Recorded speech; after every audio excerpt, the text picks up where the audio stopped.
Wa State is the world's most powerful narco state, the most powerful drug trafficking organization on planet Earth, and China supports them. This is Patrick Winn, and he's gone deep into Myanmar's shadow world, where an entire country exists within a country, and the entire economy is based on one thing: meth. And Myanmar doesn't just have a civil war, it has, nestled within the mountains, an entire narco state. For decades, this region has been carved up by warlords, rebel armies, and generals, each funded not by taxes, but by drugs. First opium, and then heroin, and now something far more efficient and far more deadly. And today we talk about forgotten Cold War deals, Chinese alliances, CIA entanglements, and rebel states that outlast governments, and how the modern synthetic drug trade made Myanmar more powerful and more dangerous than ever. This isn't chaos by accident or a story about narcotics. It's about how history, empire, and war created a system that no one seems able or willing to shut down. If you want to understand how a country truly becomes ungovernable and why the drug war will never end, well, this is the episode for you. Patrick Winn is a brilliant journalist and has all the answers on how the Wa State, deep in the mountains of Myanmar, actually operates. So sit back, relax, and welcome to camp.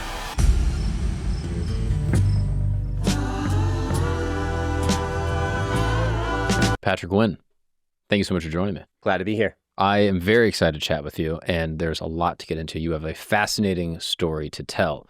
You wrote a book called Narcotopia, which really shows a part of sort of geopolitics and like the American war on drugs and drug trafficking in a really, really interesting way. And I want to get into all the details. But in short, the thing that I was kind of taking away when my friends were asking me about this interview is I was like, okay, look, I don't have all the details, but basically there's a country with its own borders and its own military inside of a country that you've never heard of that is bigger than some European nations that basically exists on an entire economy built on heroin and meth.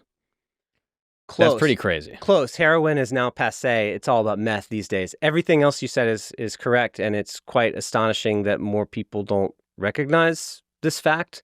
If you look at Google Maps or you look at a globe in a classroom, you could look at the country of Burma or Myanmar, same country, two different names, and it looks like one, unified country, but that's a lie. There is a country inside that country that is totally sovereign.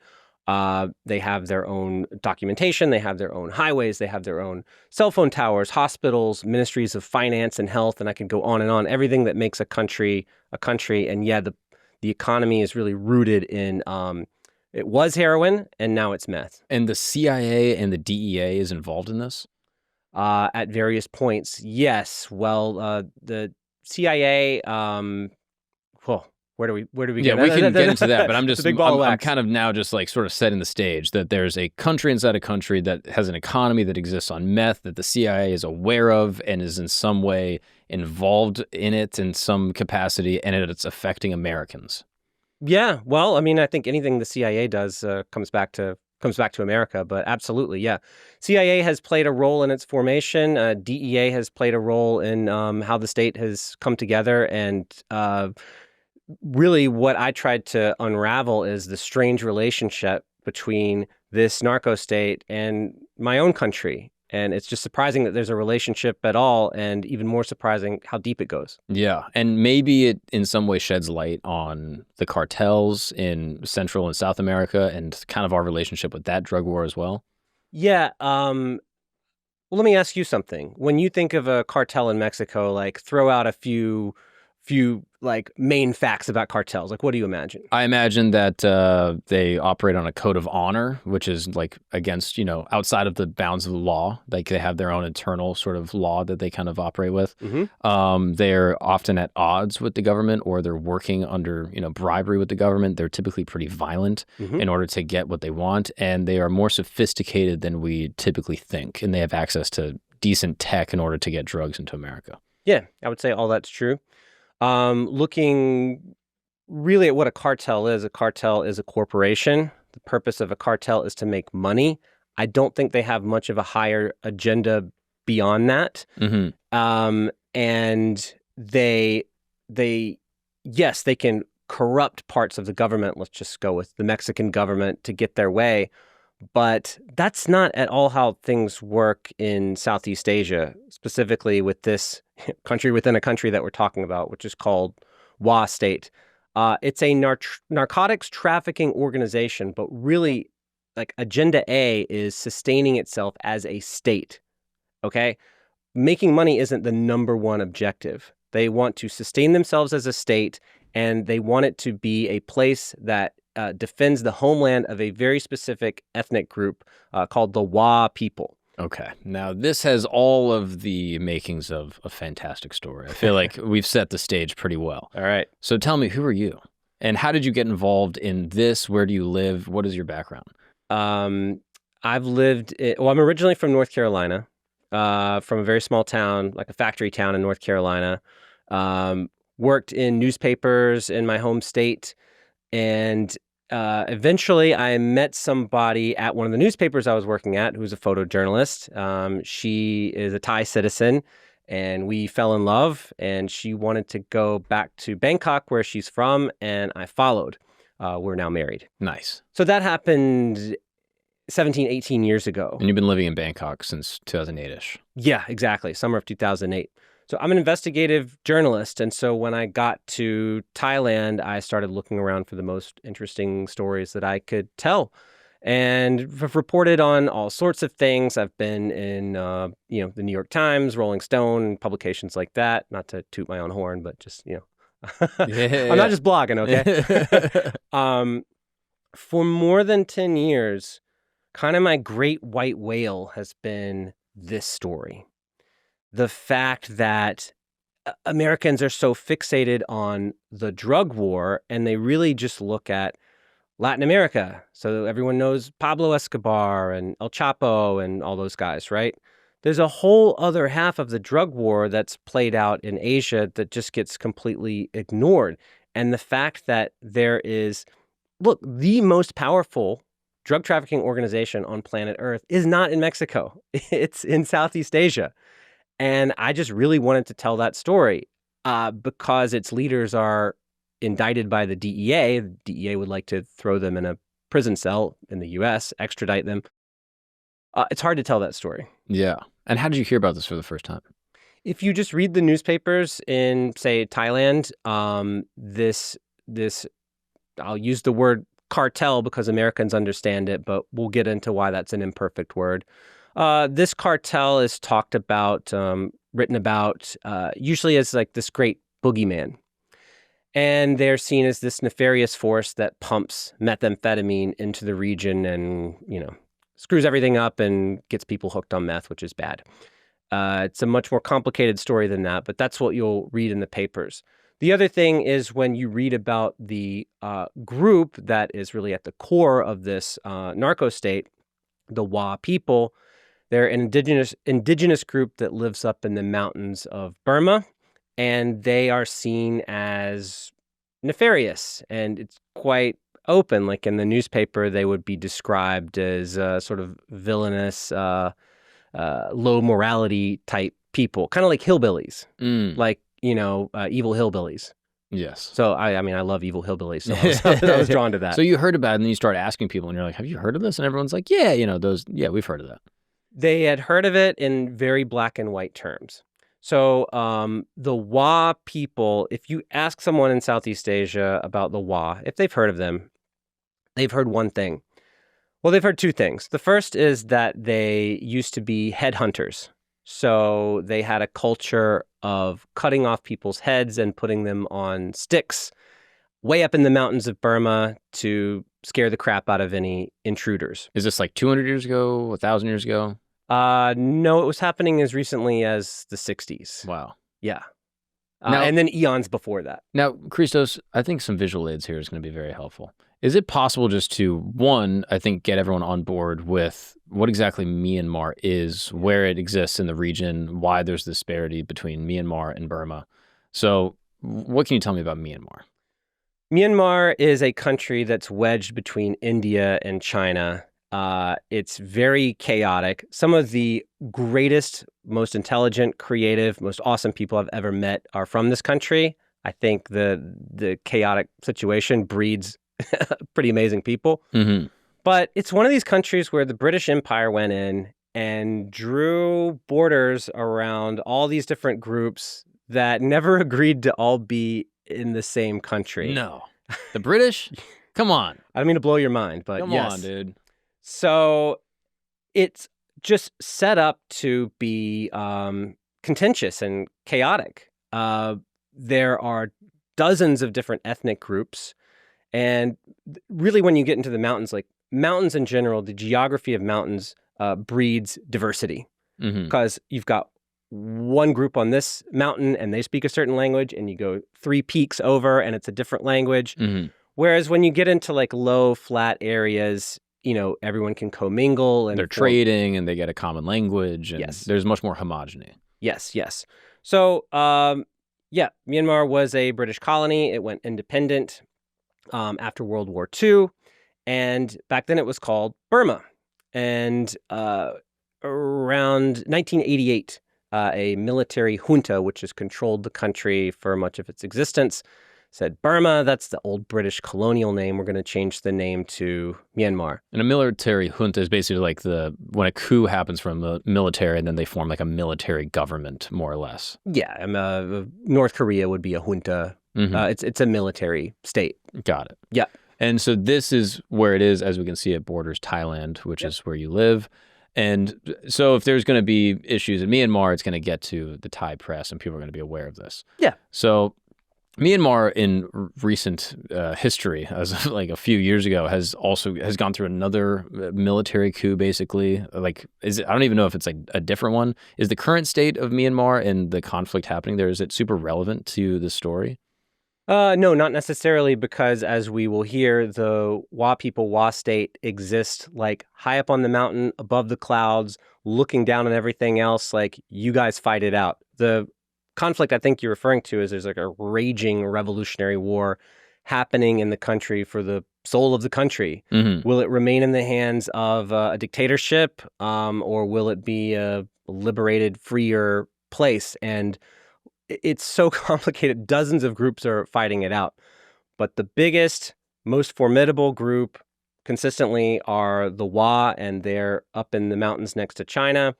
Their country, I would call it, is almost as big as the Netherlands.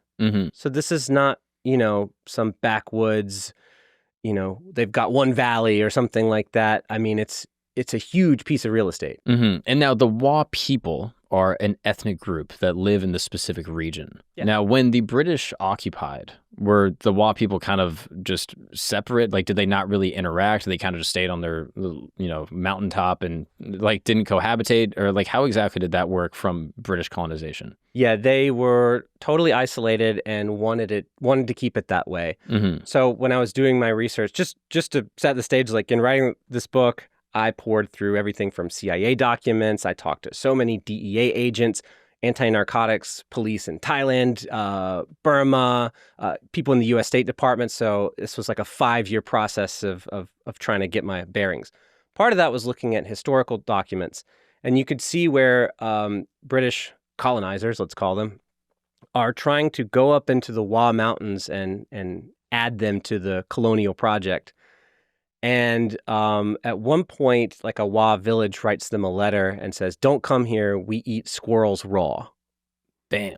And usually that would like make people think, "Oh, maybe I won't visit."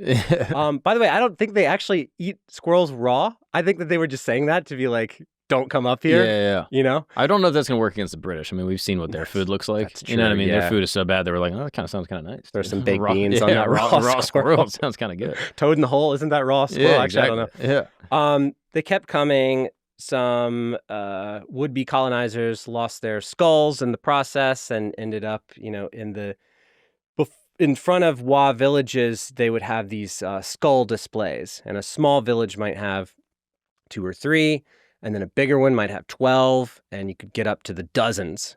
And the Wa lived in these fortresses. They're actually really cool.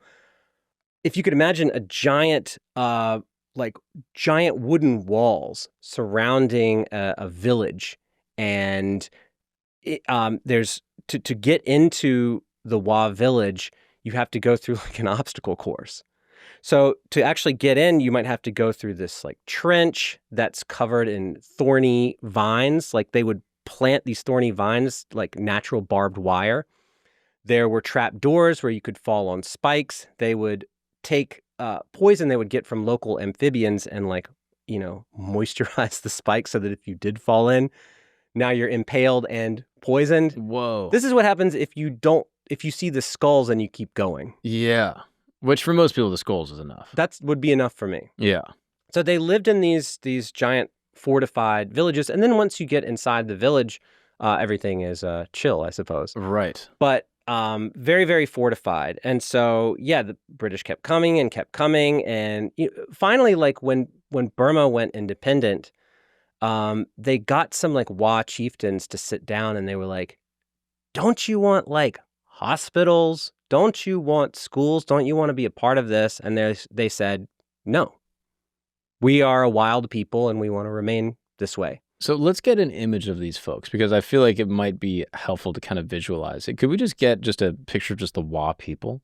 Because I think, for me at least, I'm picturing almost like an indigenous group of like warriors, kind of like with spears or something. Well, back in the day, yeah, they didn't wear any clothes either, so they would just have like a scrap of cloth over their genital area, and women would not necessarily have tops on. Mm-hmm. There's very little water up in these mountains, so there wasn't much bathing. So the British said all these awful things about them, that they're like ogres and things like that. And it's like, all right, well, you can call them whatever you want, but can you dominate them? Mm. And the answer was no. Right. And so what the British did is they just added the Wa area to Burma on their maps. But this was a lie. They hadn't actually conquered it. They couldn't exercise power over the Wa. And so they just added it. And that's why the Wa people are in Burma now. Right. And they basically resisted British colonization. They fortified. And I'm sure the British, to some certain extent, were like, hey, we're overextended here in general. And there's not much up there. So we basically conquered them, and let's just loop them in with these borders. Yeah, who would know? Yeah, right? Well, here we are. Right, exactly. So the Wa do this throughout, the 1900s. They're living ethnically as like their own people with their own customs and culture. They resist the British, and then once, Burma is sort of established as its own independent state, they continue to do that and really never cohabitate with the other ethnic groups within broader Burma, aka Myanmar. Yeah, it's never really been fully conquered, and it's never really been a part of Burma. We have to remember on the other side of those mountains that the Wa occupy is China, and that will play like a really big role in the story as well. So the Wa wanted to remain separate from the Burmese lowlanders and the Chinese lowlanders as well. They just really wanted to be left alone. Right. So how do they progress in terms of infrastructure, and then how do drugs come into play? Well, the funny thing about the Wa territory, it's just slopes and slopes and slopes. I mean, there's hardly a patch of flat land to farm on. And the soil is not very, it's not good soil. It's like this gritty, sandy, alkaline soil. So you plant rice there, you plant corn there, and it sprouts, but not very much. Mm-hmm. One thing that grows really great in that soil is the opium poppy. And at some point, a couple centuries ago, they figured this out, and they started growing opium, and it was just the most kick-ass opium in the world, probably. And they realized they had this thing that the lowlanders wanted. Interestingly, the Wa people, even back then, weren't dopeheads. Like, they didn't get high on their own supply. So these different fortified villages would grow opium, and then normally outsiders wouldn't be welcome, but they did start letting some traders come in, mostly from China, to buy their opium, and it was really primo stuff. And now they're getting tools. They're getting the occasional gun, weapon. They can buy rice from the lowlanders, and that's how they start interacting with the world. And when does that start, like this opium trade, I guess, in the very early stages?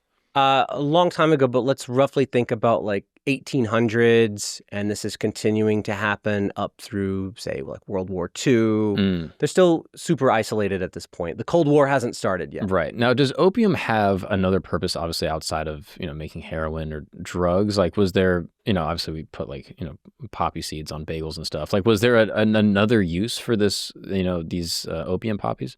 Medicine. So in general, I have to speak in generalities, but from Sure. the anthropological writings and me talking to a lot of Wa people, they'd say, yeah, if you get really sick or something, you would, smoke opium. You can actually eat opium. So I think people don't really know what to imagine when they think of opium because you can't really buy it on the street anymore. Mm-hmm. Picture this like scarlet red or white flower. And under the flower, there's like a pod, and it's really hard. It's about the size of an egg.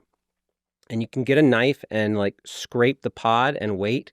And this goopy brown stuff kind of, oozes to the surface. Oh, wow. Yeah. These are pretty, actually. Yeah. And you scrape. Yeah.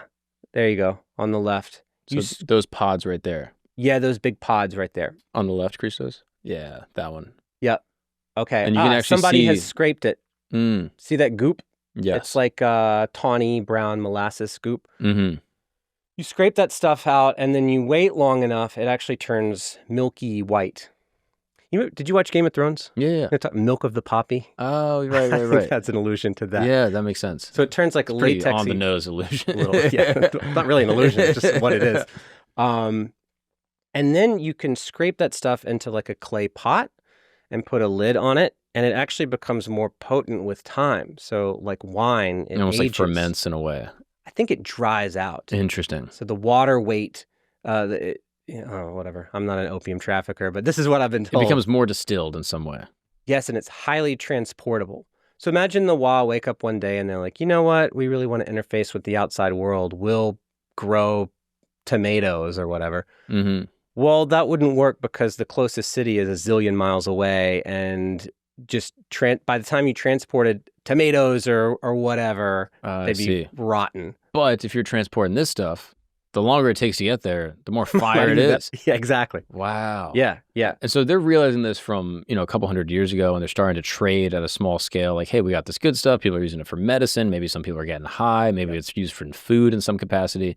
And then how does it evolve from that into like an actual broad scale drug trade? Sure. Well, this is where the CIA comes in. Yeah, eyes light up. So, and again, a year on this, like timelines are really helpful for me to kind of like understand what's happening, right? We have like, 1800s trading with the Chinese, and they're developing their own thing. They start to get some money, they build some infrastructure, they get some weapons, and then, the British come in, they resist them, they're still trading this opium. And then after World War II, I imagine the CIA, has more interest. Yes. Okay. So forgive the tangent, but we'll get back to where we are now. Mm-hmm. Probably the most momentous thing that's happened in semi-modern Asian history has been the Chinese Civil War. So this is the war for what China would become today between the communist and, let's just call them anti-communist, Chairman Mao, all that stuff. So in the late 1940s, that war is being won by the communists, and they kick the crap out of the anti-communist Chinese, and most of them flee to Taiwan. Mm-hmm. That's the root of the Taiwan-China beef now. However, China's a big country, and on the far other end, there's it's kind of like cowboy country, and it's dry, it's poor. And all the anti-communist Chinese there be landowners, opium farmers. Communists do not like opium. The opium wars, all that stuff. No, bad. So landowners, opium farmers, merchants, and all of their, assorted hangers-on. They're trying to fight the communists because they don't want to live in a communist country. And finally, they get pushed with all their horses and all their weapons and everything into Burma, around sort of where the Wa live. At first, they're kind of wasting away in the jungles of Burma. They're far from home. They're pissed off because the communists have won and they don't know what to do. The CIA connects with them and says, hey, what if we send you some weapons, medicine, rice by airdrops and caravans running up through Thailand and get you back up to fighting strength. And you guys go back into China and fight those damn communists. Fight the communists. Nice. And how do you think that worked out? Well, not great, if I can imagine. Didn't work out. Okay. I mean, the CIA, this is after World War II. We're in like early 50s. And these guys with literally, like, they've got CIA weapons that have dropped in wooden crates with parachutes from them, dropped from airplanes, littered around the jungles of Burma. They collect them, they go back into China, and they try to fight, and they just, they get mowed down, shot to bits. They come back to Burma, and the CIA is still egging them on, like, you're the anti-communist Chinese force. This is great, right? And they say, yeah, we are. But they shift gears. They look around and they realize, wow, a lot of opium around here. And it grows really well here. And we can't dominate the Wa for reasons that we've covered. They're pretty tough. But we can dominate sort of people around them and other ethnic groups that are growing opium. And they set up, essentially, a drug cartel, trafficking opium. So think about who has been pushed out by the communists. It's merchants. Mm-hmm. It's opium traders and people who know how to do business. And so while maintaining the guise of an anti-communist force, they really become a major drug cartel. And the CIA doesn't say, oh, no, well, let's not be friends anymore. The relationship continues. So this is the CIA not working with the Wa directly. It's with the, former Chinese sort of defectors that have occupied nearby territory. Yeah. And now I'll bring us back to where we started. We started this tangent. This exiled Chinese anti-communist drug cartel, they really start farming poppies on an industrial scale. So they press gang all of these indigenous groups into farming opium. They're trafficking it around the region. They're really covetous of what the Wa have. And so, again, they can't dominate them, but they start buying their opium. The Wa are not just going to give it to them. This CIA propped up drug trafficking organization has to give them something, and what they give them are high-end weapons. So now you would see formerly Wa headhunters would have assault rifles, steel assault rifles stamped USA, and a steady supply of ammo too, because the next time they come up to buy the opium from the Wa, they can buy bullets, they can buy all sorts of things.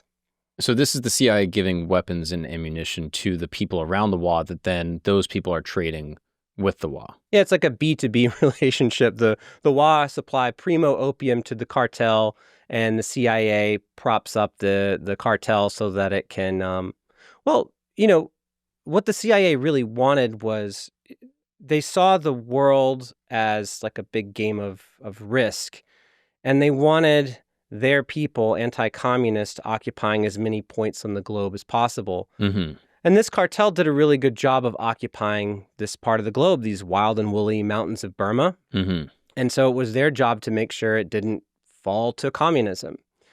Additionally, drug traffickers, they're really good at creeping across borders. And so what the CIA would do with this cartel group, it would give them big backpacks with like antennas and send them out sort of close to the Chinese border to spy, to relay information. Remember, these guys are Chinese. They speak Chinese. They're good at spying on communist Chinese.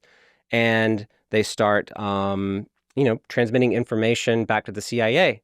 So it's very useful for the CIA to have a window into this back door of China through this cartel. One more thing, at one point, the CIA figures out the Wa are there. And I found this old CIA document that says, man, these Wa, they're great warriors. I think what they really want is to be ruled by white men. Kind of doubt it. Well, if we know anything about this whole British colonization story, then they've resisted the white dudes for a while. They've resisted everybody. Yeah. So they've never seen white guys. So this was fanciful, and it didn't work out that way. Eventually, the CIA was able to make some inroads with some like kind of local Wa warlords to do some missions for them. So do you think the CIA at this point see the Wa as, hey, maybe we can get in good with them and just turn them onto our side so that they don't fall to the communist Chinese. Precisely. If you are worried about communist China, and this is at this point, the largest communist country on earth, racing towards getting a nuclear weapon, and the CIA had very, very poor visibility into what was happening. Wouldn't it be cool if there was this group of like headhunter guys with a warrior ethos right on the back door of China that could slip in and spy on them, make mischief? Cause problems and just distract them, cause a multi-front war, whatever it may be. Absolutely. So they see them as a useful ends to, or a useful means rather to, just sort of aggressing the Chinese. Yeah, but ultimately they found some like badass Wa dudes to carry out some missions, but ultimately those Wa warlords were doing it for gold and weapons, and it was purely for their own benefit. I mean, they weren't doing it for freedom and democracy, and so yeah. So is the CIA at this point dropping U.S. operatives into Burma and around Wa territory to go and mingle with the locals? No, it was a very difficult place for like a guy that looks like me to just wander into. I can imagine. What they did do is they relied on Taiwanese people. So Taiwan at the time their intelligence service was sort of like a little brother or a junior operative to the CIA. And they would go in and they would set up listening stations along the border, and they would, listen to military radio transmissions eking out from communist Chinese military bases. And really they ran it through, these like Yahoo Taiwanese guys who would go in there and liaise alongside the drug cartel, who also liaised with the Wa. What's up, guys? We're going to take a break really quick because I have a story to tell you. Fun fact, after you have a child, your testosterone naturally goes down. It's a way for you to like become like more empathetic and more in touch and like protect your kid and stuff. And I didn't really believe that. But then I had a baby like a year ago and I started to feel it. Around like 3 o'clock would roll around and I would get more tired. I wasn't really sleeping that great because we just had a baby. And I was like drinking more coffee and I started getting anxious and I was like, this is not working. I was like, should I just do TRT? Like I know a lot of guys when they hit like 30, 40, they're just ripping TRT. So I was looking into it and I was like, it affects your fertility. I might want to have some more kids. So I was like, all right, there must be a way I can do this that's more natural and just like support my testosterone. So I hit my buddy David who does the ads and I was like, is there anyone that's out there doing any of this kind of stuff? And he was like, oh, you should check out Mars Men. Mars Men right here is a natural testosterone booster. This is going to just basically support your testosterone using a bunch of supplements and natural ingredients that are going to make your testosterone be what it's supposed to be, okay? Don't even think about TRT because, again, it can be overkill. You're going to be injecting your body, and it can also shut down your body's like natural production of testosterone. But using this stuff, Tungat Ali, Shilajit, vitamin D, zinc, boron, all the natural stuff that is going to be supporting your healthy T levels and helping your stamina and giving you more energy throughout the day. And honestly, it's great. I've only been trying it for, a couple weeks now. And I want to do like a before and after testosterone test and see like how much more my testosterone boosted.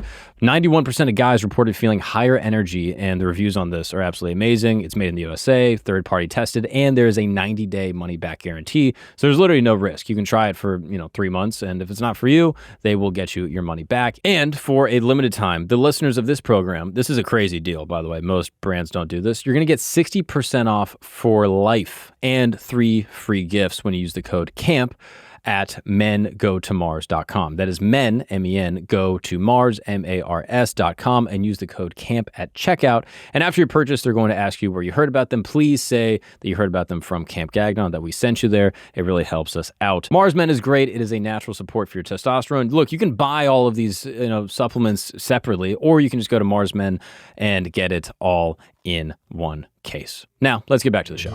And now the drug cartel is distributing this opium throughout all of Southeast Asia. Yeah, and pretty soon they start distributing heroin. They start processing it into heroin, and before long we have the Vietnam War, and they played a role in that as well. In what way? Is that the next step in their story, or are we jumping? I think it's a key part of the story because it's gonna lead to the war on drugs. Mm-hmm. I found CIA documents that they were looking at this cartel and how they were building these new drug refineries in their territory. And the CIA was looking at what are these new drug refineries for? And it said, they're specifically to produce heroin for this new emerging market in South Vietnam. And that was, Vietnam War was raging, and that market was U.S. troops. Wait, what? Well, they're putting heroin into U.S. troops? It's not like the CIA sat down one day and said, we would love to put heroin into the arms of U.S. troops. What it did do is it had a long-standing relationship with this drug cartel, which it wanted to use to spy on China. Mm-hmm. And then a drug cartel being a drug cartel, in the truest sense of the word, like they're just trying to make money. Mm-hmm. They're trafficking drugs to whoever's buying. And it just so happened that, by the 60s, the U.S. was transplanting hundreds of thousands of young American men into the neighborhood. Right. To Vietnam to fight the Vietnam War. Now, if you look at who can buy heroin at that time, a rice farming peasant doesn't have any money, can't sustain a drug habit. It's not happening. A U.S. GI gets a stipend from the U.S. Army. I think it was like $80 a month. There's probably a Vietnam vet screaming right now. Like, no, it was less than that. But it was a decent amount of money, and really pure heroin could be bought for like $2. So this was a really juicy market for any heroin trafficking group in the region. All of these, American guys, like I said, in the neighborhood. Wow. And how much of a role does that play in the actual conflict? Like, are a lot of soldiers getting access to heroin? Are a lot of them doing heroin? Do we know about that? A lot were. I think there's sort of an argument about how many. I mean, at one point, I saw an old article that said 1 in 6 had used it at one point. I'm skeptical of a lot of drug figures because these things are really hard to measure. Right. Anyone who wanted it could get it. Right. And it was such a big deal that U.S. GIs that started going home from Vietnam were going back home to like Ohio, California, Florida, wherever. Hooked on heroin with track marks. Whoa. So they're actually shooting it up. Oh, they were shooting it up in Vietnam for sure. Yeah. Wow. If you get really, really pure heroin, you can snort it. But still, the best way to get high is to shoot it up. Is intravenous. Yeah, absolutely. Interesting. So now moms and dads and sisters and brothers of the vets are like, what the hell happened over there? Is the CIA aware that this cartel that they were kind of propping up is now selling drugs to their own armed forces? I would argue that this document that I looked at is stone cold proof of that. Did they try to stop it, or were they just like, whoops, didn't see that coming? The history of the CIA is whoops, didn't see that coming. Yeah. It's an organization that's extremely powerful, and a lot of very bright people work for them, but is really bad at predicting the outcome of its interventions. Right. So this was, again, when somebody tells you like, bro, the CIA runs the drug trade, and that's really dumb and hyperbole, it's usually something like this where, look, thought this was a good idea to fight communism. And look, we had a fighting force that paid for itself. Mm-hmm. We didn't have to spend a single U.S. taxpayer dollar. They were funding themselves. But then, something funny happens and they start selling to U.S. troops. And, this cartel was just releasing heroin on the market. It was going through several steps before it reached the arms of GIs. Wow. So it's like the cartel was out dealing it or anything. But they were finding their local guys, and then their local guys would find another local guy, and they would get into the hands of U.S. GIs, as well as many other people throughout the region. Absolutely, yeah. With U.S. GIs being the primary buyers at that point, because they had money. Right.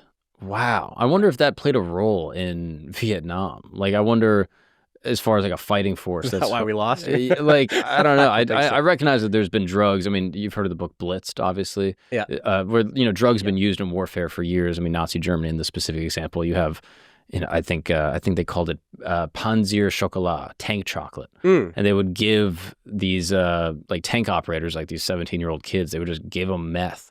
And they would just do meth while they're driving their tanks, stayed up all night. I'm pretty sure this is a random detour, but like when the Nazis had invaded France through the Belgian forest, they had to do this insane trek through this piece of territory that they didn't think they could get through. Mm-hmm. And part of the reason some people speculate that they were able to go for such long hours, like they drove these tanks quite literally nonstop for like 18 hours, is that they were just on meth. And so they were able to, power through. So drugs have been used in warfare for a long time. But in Absolutely. this case, I wonder if it's the inverse, where you have these guys that are there, they're deployed on this thing, they don't even understand why they're in Vietnam, they've never heard of these people, they're depressed, they're seeing their friends get blown up and falling into these booby traps, and they're like, drafted.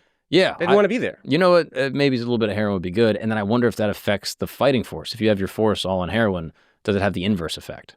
It doesn't help. Yeah. I mean, meth actually, I can understand the case for using meth in warfare. Fighter pilots take stimulants as well to stay up. I mean, this is just strategically, I think, wise. Heroin, heroin does not enhance your fighting ability whatsoever. Morphine, which is on the road to making heroin, can treat you if you've had your leg blown off. But right. I don't think that's why they were using it. That's not why they were using it. They were traumatized. I mean, as the son of a draft dodger, my father was trying to avoid that hell that his friends were telling him about, and it was just a nasty experience, and they were looking for an escape. So now, what happens to this cartel and the Wa after Vietnam? Okay. So eventually the cartel sort of fizzles out. There's two, if we had to come up with two big eras for the CIA, the Cold War was really a wacky time. Yeah. And that's where you hear about your MK Ultra and you're really like throw it against the wall and see if it works type of stuff. Mm-hmm. I think we can firmly put it into that category. We're in that era, not kind of like, the post Cold War era when things are a little bit different. Okay. So then, this is the time when you prop up a drug cartel and see what happens. See what happens.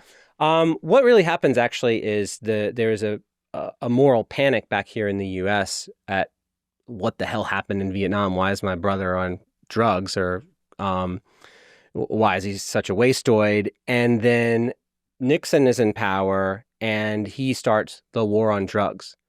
So when everyone thinks about the war on drugs, I think they think about probably Pablo is the first person they think of. Sure. But really the origins was this backlash to what happened in Vietnam. Because you have all these guys coming back, they're hooked on heroin, and that's really what starts the panic. Yes. And so Nixon, the U.S. president, comes up with this idea, which is really quite novel. It's a globe-trotting super police that will go after the root of where drugs are produced and stop them from coming to the U.S. Pretty wild idea, actually. It really was without precedent. And so the DEA is formed, and they start going after the root cause. And they say, these guys are in bed with the CIA.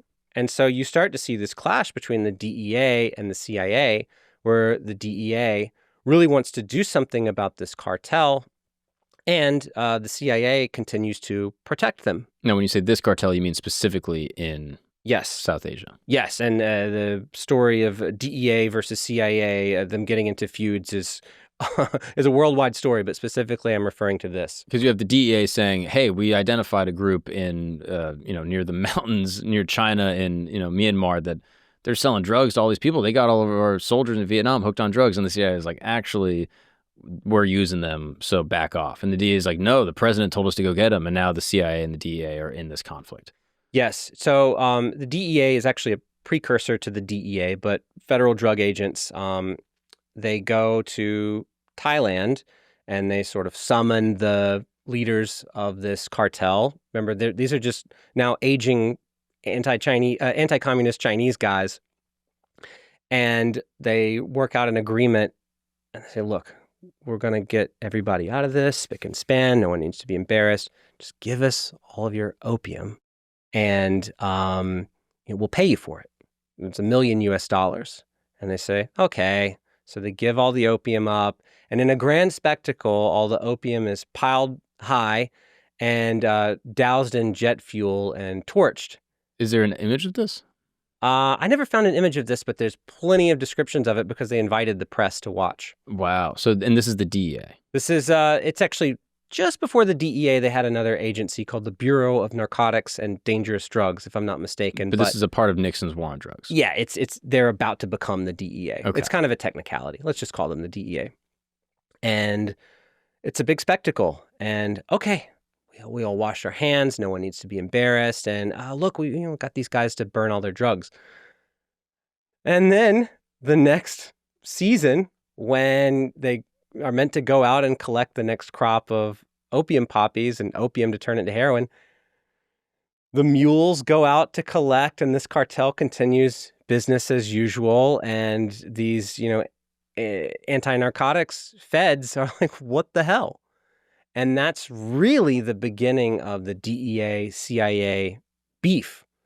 And I mean, we can get into why the DEA and the CIA continue to beef, but it's sort of a baked-in struggle that I don't think can be resolved. Now, even in this era, we have this war on drugs from Nixon. The CIA is still in some ways trying to utilize this cartel. Yeah, at some point the cartel becomes kind of old and decrepit and lame. Mm-hmm. And so it kind of outlives its usefulness, and it takes sort of a graceful bleh. I mean, the story doesn't end with a bang. It just ends with kind of like a and they become kind of lame, basically. The quality of their intelligence is not good. They start getting bullied around by other drug cartels who are not aligned with the CIA, and they just kind of fizzle. You can go and look at all these old CIA documents that are sort of lamenting, like, man, these guys are real has-beens. Like, yeah. Grandpa's not like, well, this guy that was really the man, in 1962 is pretty lame in 1978, it's 1985. like Jordan on the Wizards. Like, oh man, what happened to Worse this guy? than that. Yeah. Yeah. So now it seems like everyone gets what they want, right? At this point, this cartel kind of fizzles. The CIA is like, well, we tried, but now these people are gone. And the DEA is like, hey, we got rid of this, drug threat in, Myanmar. Well, the problem is that the aforementioned cartel, just gets bullied out by a new guy. And his name is Kun Sa. He's sort of the Pablo Escobar of Southeast Asia. He actually started out as sort of an acolyte of one of the cartel leaders. He is himself ethnic Chinese. And he comes along and says, you guys are a bunch of has-beens. I can do this better. Screw it. I'm going to start my own country. And he starts trafficking drugs and starts pulling in a lot more people because he says, join me, I'll start my own country and we'll be freedom fighters and we'll fight for the oppressed peoples of the mountains of Myanmar. And that was a much better message than, Let's help the CIA. Yeah, totally. And so he just sort of comes in and turfs them out and dominates their area. And that now we're well into the 1980s. Wow. And what was his name? Kun Sa. Kun Sa. Yeah. Okay. Pretty hilarious guy. I mean, I've actually gotten quite close with some of his former people, his former top aide. I'm on good speaking terms with his cousin. He was a big loudmouth. Mm-hmm. Basically, he saw himself as like a George Washington type figure, and he would threaten the U.S. openly. He would always say, oh, I know the CIA's dirty laundry. I'm going to spill it. But he kept coming back to like, look, I'm a businessman. You paid these other cartel guys money if they handed over their opium. You could do the same with me, although my rate's going to be a little higher. Wow. So he's trying to broker deals with whomever, even the CIA, whoever wants to do business. DEA, CIA, he's like, look, this is a joke. Come on in and let's make a deal. I mean, at one point, the State Department called him the worst enemy the world has. So he was a big figure. He was a big target. And at this point, as often happens, the CIA and the DEA are aligned. They saw him the same way. They both did not like him, and so they were now working together. All because of the heroin? How do you mean? Like all because he's trafficking heroin into these other countries? Like, is that the only reason, or is it because he's now leading like a political task force and he's trying to form a government? And like, why does the CIA care about a drug warlord in a disparate country? Okay. So I think it's important to look at what the agenda of the DEA is and what the CIA is. We'll do the DEA first. It's really simple. drugs are bad. Get rid of Stop drugs. Get rid of drugs. That makes sense. A lot of the at this point, a lot of the heroin from this region is coming to the U.S.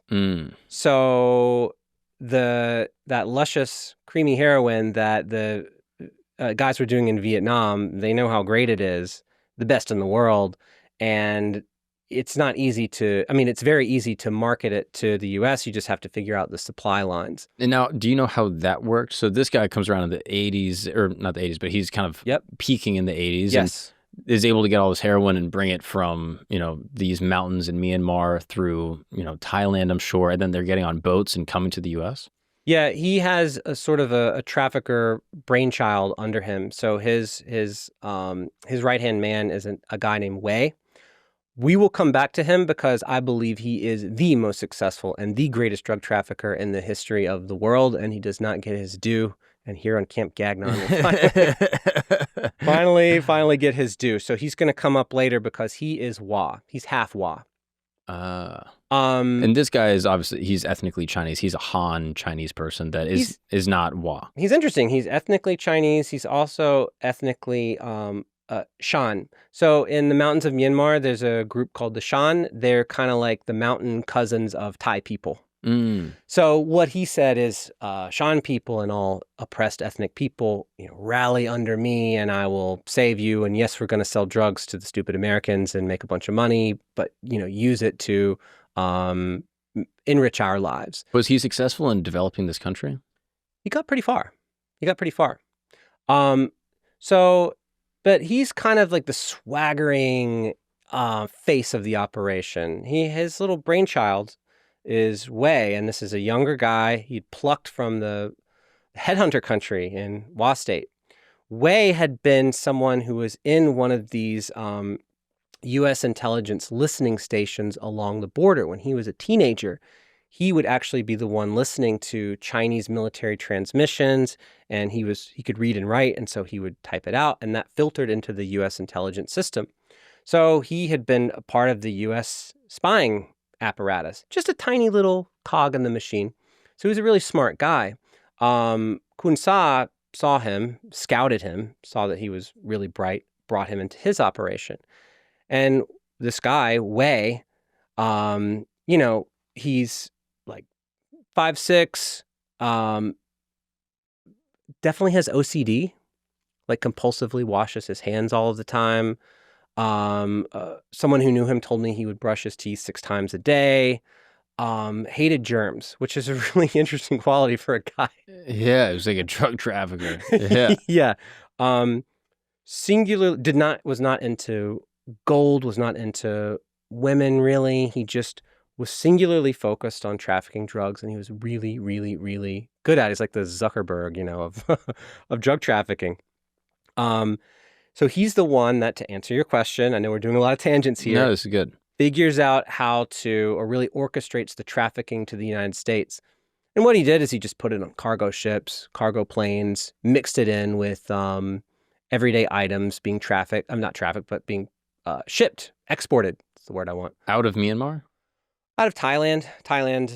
Myanmar, that part of Myanmar is locked up in the mountains. Thailand has ports. It's a U.S. ally. You can put anything on a boat. It'll make it to Port of L.A. This is how drugs are trafficked these days. So he's an early adopter of the mix it in with normal goods way of smuggling, instead of having, a pirate ship go across the Pacific. Right, of course. And you have these cargo ships. I mean, if you've ever seen an image of one, there's like thousands of these giant units that are just full of stuff.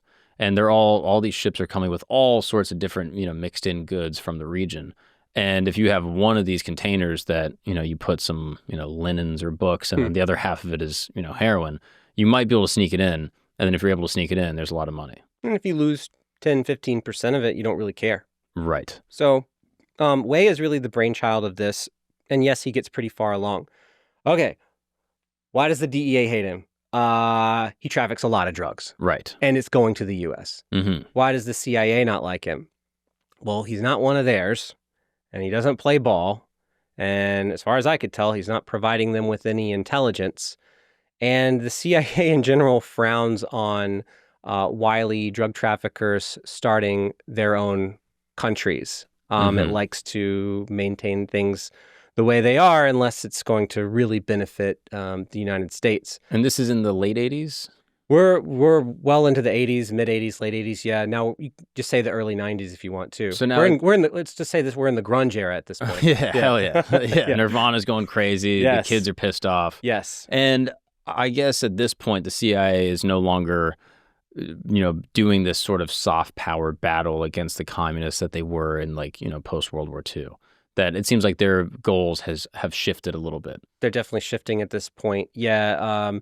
This kind of wild and kooky, let's send headhunters into China to make mischief. That ideas like that are not really happening so much anymore. So now, up until this point, we have this cartel of Chinese people that the CIA have worked with, and they're trafficking drugs into the U.S. But what exactly have the Wa people been doing? It seems like they've been trading, getting some weapons and some guns, but they're still just fortified on their own little island, just chilling, right? Well, in the late 80s, a lot of interesting things start happening. The Berlin Wall goes down. Eastern Europe, communism starts to fall there. In general, we get a worldwide feeling that communism, like old school Mao style communism, Soviet style communism, is not the jam. Mm-hmm. The Wa, while they're up in their mountain refuge, while all this other stuff has been going on, they do get infiltrated by communists who are under the sway of China. And it doesn't last very long because at some point the Wa are like, this sucks. Yeah. Wa people in general, all the Wa people I've known are very independent-minded, and the idea of just getting them all to think the same way. I mean, look, I'm from Appalachian descent. I know how mountain people think. Like, communism is not going to fly. Yeah, especially communism. Like, I feel like to get these people to support a basketball team would be tough. You know what I mean? Sure. And trying to convince them, like, hey, give up private ownership. They're going to be like, what are you talking about? Yeah. So they have been infiltrated by communists, but it doesn't last very long, and they have an uprising too. We all hear about the Berlin Wall. We hear about, like Prague going anti-communist, right? But this actually happens with the Wa as well. And they say, okay, we've got dicked around by U.S. intelligence. We got screwed around with the communists. Enough. We're going to start our own state called Wa State. That happens in April of 1989.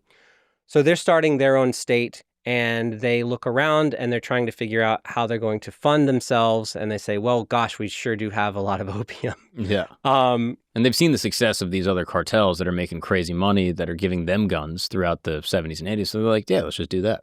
Yes. And so they say, okay, well, we'll start trafficking narcotics. We're going to produce our own heroin in-house now. And we're going to become a sort of a narco state. They wouldn't have called it that. But again, the point is, we're Wa people. We want to defend ourselves. We want our own weapons. We want our own borders. We don't want anyone to mess with us. And the pathway to that is by producing and selling narcotics. And as they come online as, again, a cartel, not my favorite word, but that for Americans, they understand it better. They're looking at the competition and they see Mr. Kun Sa down here. As Kun Sa is being beaten up on by the CIA and the DEA, he's becoming weaker and weaker. In fact, at one point, I was told by a former CIA officer, they had plans to shoot Kun Sa, to assassinate him.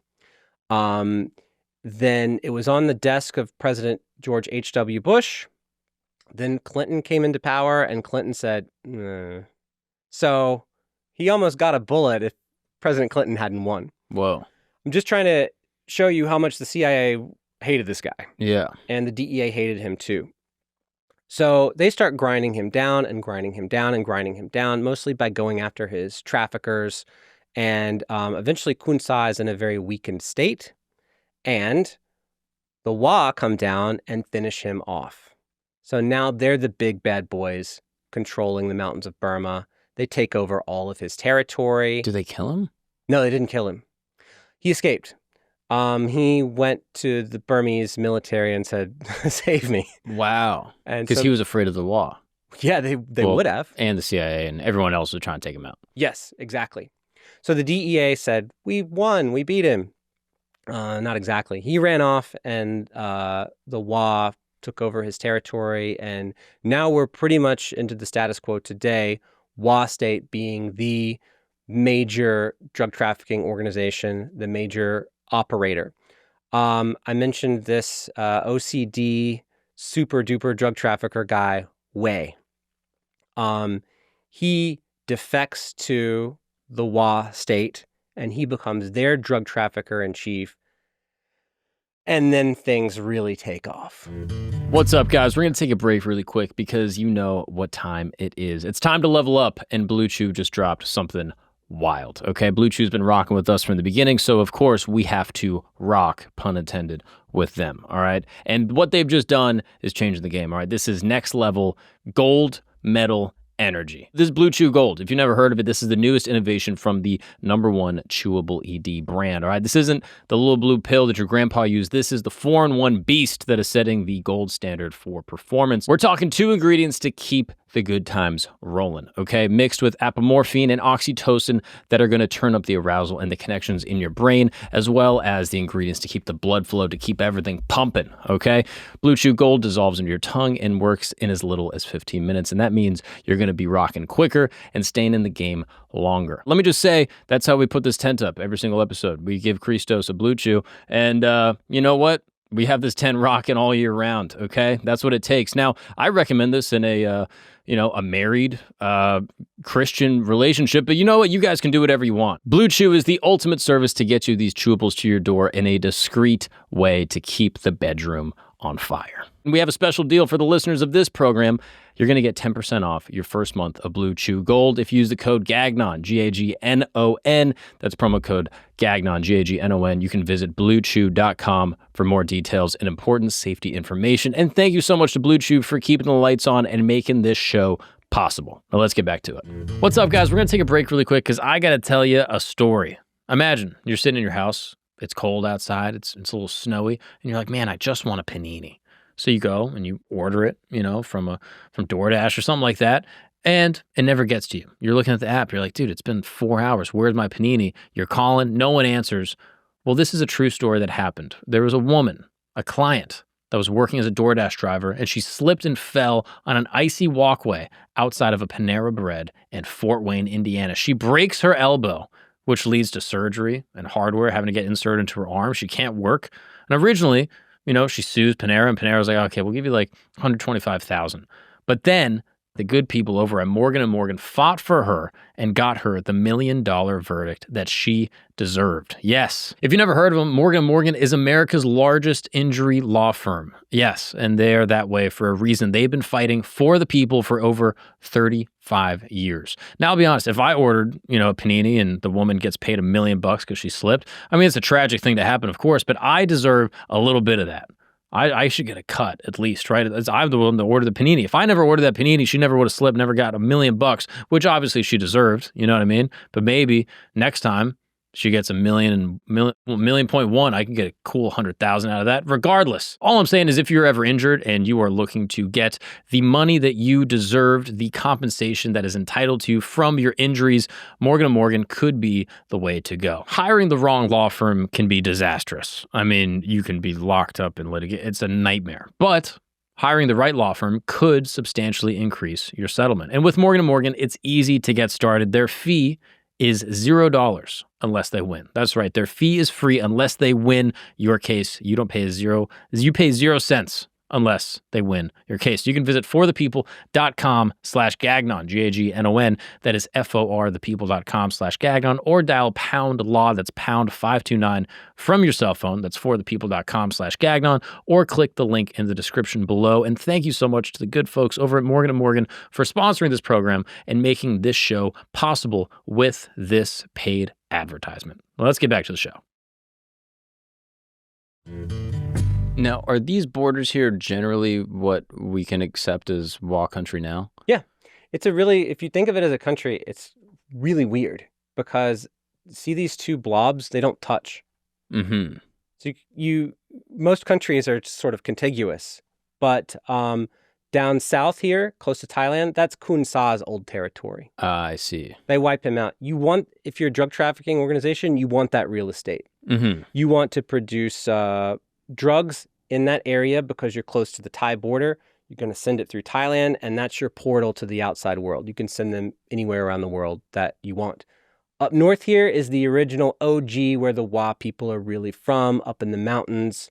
And you can see it's right next to China, and that's really the original homeland. Got it. Now, this seems like it seems like a challenging position to be in, right? Like if you're the Wa people and they're just like, okay, what do we have that we can sell in order to form our own, ethno-state of Wa people that are independent? And again, I understand their position. Like, the Portuguese make cork, and Ethiopians might sell coffee, and they're like, yeah, we sell poppies. That's what we do. We sell heroin. It's just one of the products that we export, and we're going to build our entire economy on this product. But trying to declare independence from, the Burmese or the Myanmarians is going to be difficult. And then more importantly, trying to create a new country on the border with Daddy China is going to cause a ton of problems. So what they do is they go down to the Burmese military and they say, we're not going to declare our own country. We're not going to run to the UN and say, please put our flag on your wall. None of that. We won't beat that drum. However, let's be very clear. You're not coming uninvited. Your laws don't apply here. You tell us to jump. We don't do it. Okay. You can do that to the other indigenous groups that you bully, and they'll say, how high? Not us. We're doing our own thing. Stay in your lane. And the Burmese military junta said, okay. Wow. To China, they say, that Maoist thing that you guys had going on wasn't working for us, and it's not going to work for us. At this point, China is becoming more of a market economy like we know it today. They're experimenting with free market reforms. The Wa say, yeah, we'll get in on that. We would like to be peaceful brothers and partners with you. And so, again, everyone thinks of the Wa at this time as savage, headhunting hillbillies who don't know anything. I would argue that they're pretty savvy, sophisticated. It's not easy to start your own state. Yeah. And they did it. Yeah. And what is the calculation from the government in Myanmar? Are they thinking like, oh, these guys are too small to start a war with? Are they saying they're too fierce? Are they saying the territory is unimportant? Like, too fierce. Really? Oh, they're not happy about this. Because say Appalachia, right? Let's say there's a mountain town that's like, hey, we're actually independent. Yeah. The U.S. government would be like, no, you're not. Right. And they would come in and they would swoop in and take the land back. Yeah, the U.S. government, the U.S. military is much more competent than that of Myanmar.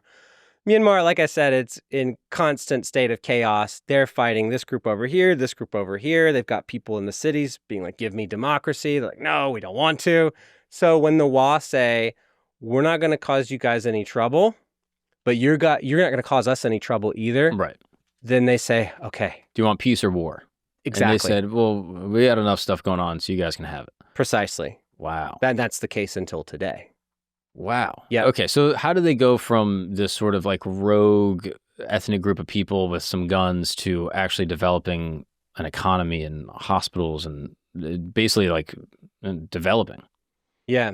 So starting in the early 90s, a sort of war for the soul of the Wa breaks out.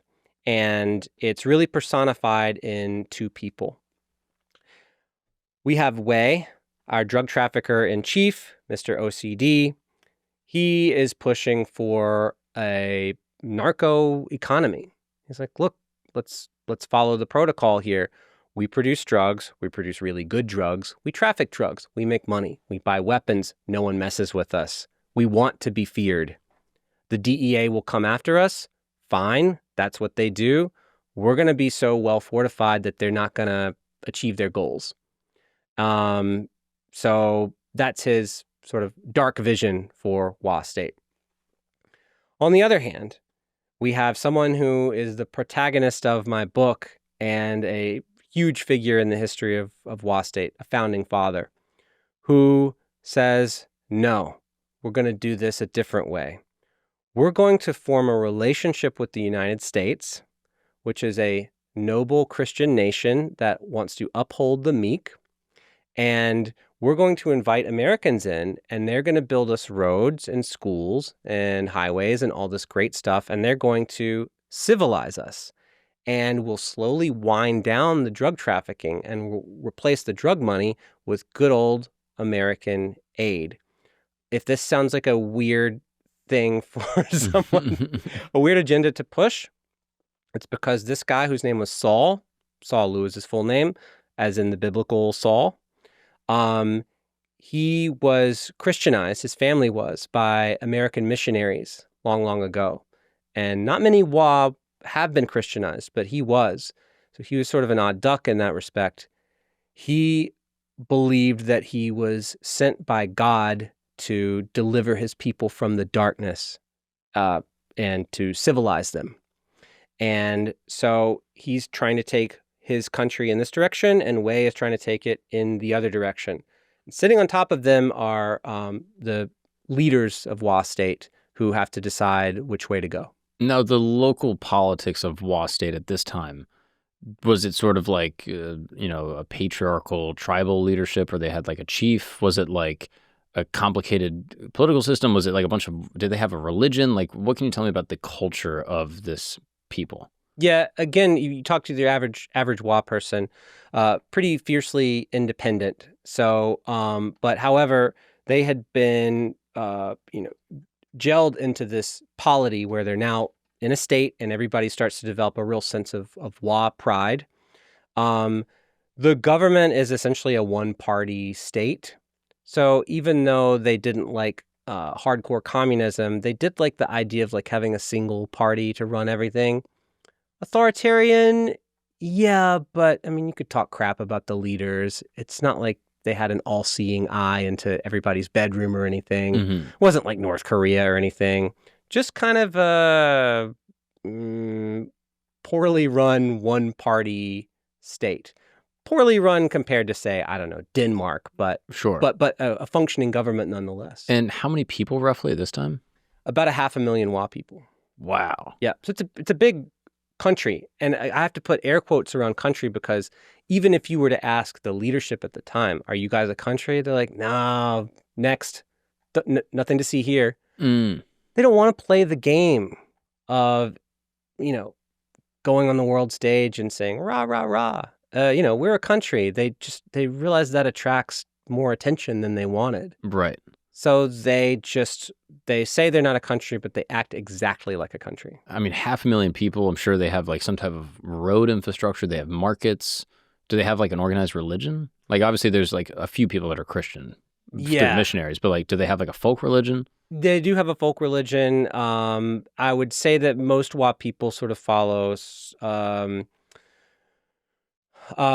of like a spirit-based religion, but it's not super orthodox, and it really varies from mountain to mountain. Is it like almost like a Native American style religion, like the mountains are God or something like that? I think that's probably a decent analog if you're looking for a way to imagine it. I mean, they have their own origin story about how there was a hole in the ground, and the first people to come out of the hole were Wa people, and then they sort of developed civilization and humanity, and then all these other people started coming out of the hole, and it was like Chinese people and Burmese people and Europeans and Indians and everybody you can think of, and then they all went their own separate ways. But the Wa really are the first man, the first pure man, and all these other people are lesser lowlanders. So now they're coming together basically. Okay, who's gonna take our country? Who's gonna lead it? What type of economy is it going to have? Right. And so the leadership looks over to Mr. Drug Trafficker Wei and says, well, we know this is going to work. And they look over to Saul Lu, and they say, okay, you've got a point. Yes, if we become a big, bad, dirty cartel, like this Kun Sa guy, we saw what happened to him. It didn't end well. So we will tolerate your idea for now, but you really better deliver. And Saul says, okay. And he goes down and he makes contact with the DEA at the U.S. Embassy in the capital of Myanmar, which at the time was a city called Yangon, and starts talking to the DEA. And at first, he's not telling them about his grand ambition. He's saying, hey, would you like some documents from inside of Wa State? And of course they're like thrilled, like, yeah, from one of the scariest drug cartels. Yeah, we would like to. So he would give them like profit and loss sheets. He would say, oh, there's opium grown on this mountain, but not on this mountain.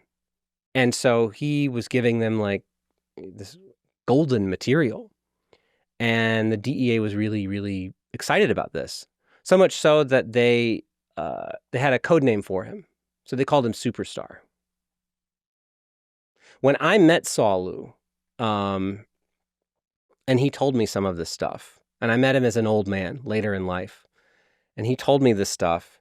He told me that he was a former top 3 leader in Wa State and that he had been a DEA asset. And of course, I had to check that out.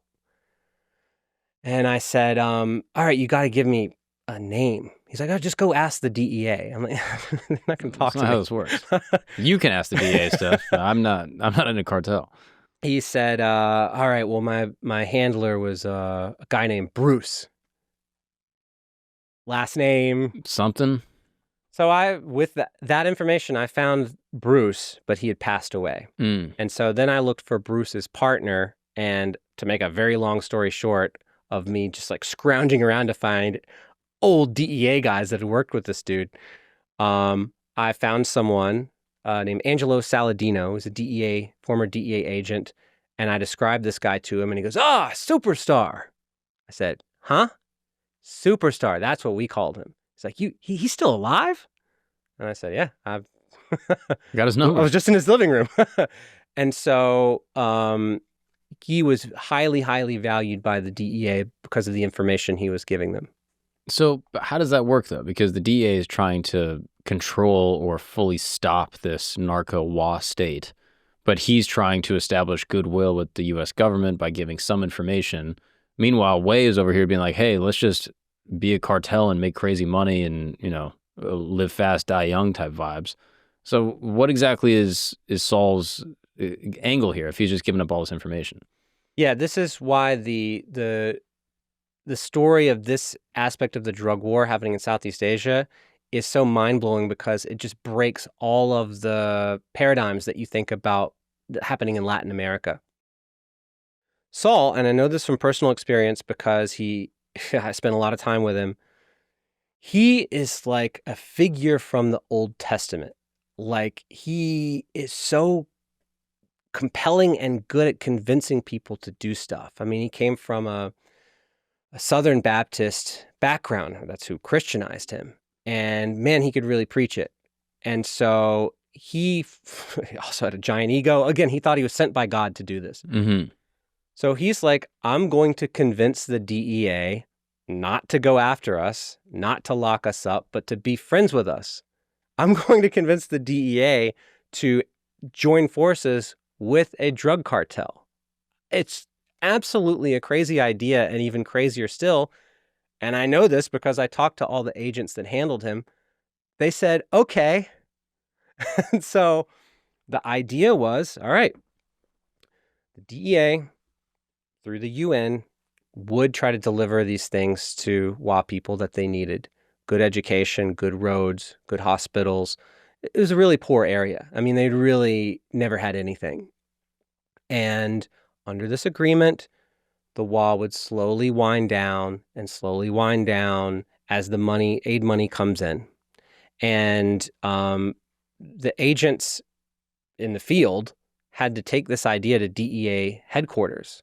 And I talked to the DEA head of global operations at the time, and I'm like, did you think that this was a crazy idea? They did at first, and then they kind of came around to the logic of it. Imagine you can get a drug cartel to stop being a drug cartel simply by cooperating with them. I can see. You don't have to shoot anyone in the head. Yeah, the DA's position is like, we want these guys to stop trafficking drugs. Yeah. But if we cut them out, they'll become more poor, more desperate, and traffic more drugs. Yeah. If we help them and civilize them, then they will traffic less drugs, literacy goes up, less drugs, democracy, less drugs, and then they're just a fully formed state on the border with China. And that's pro-American. That's pro-American. So you put a giant hole in the drug trade.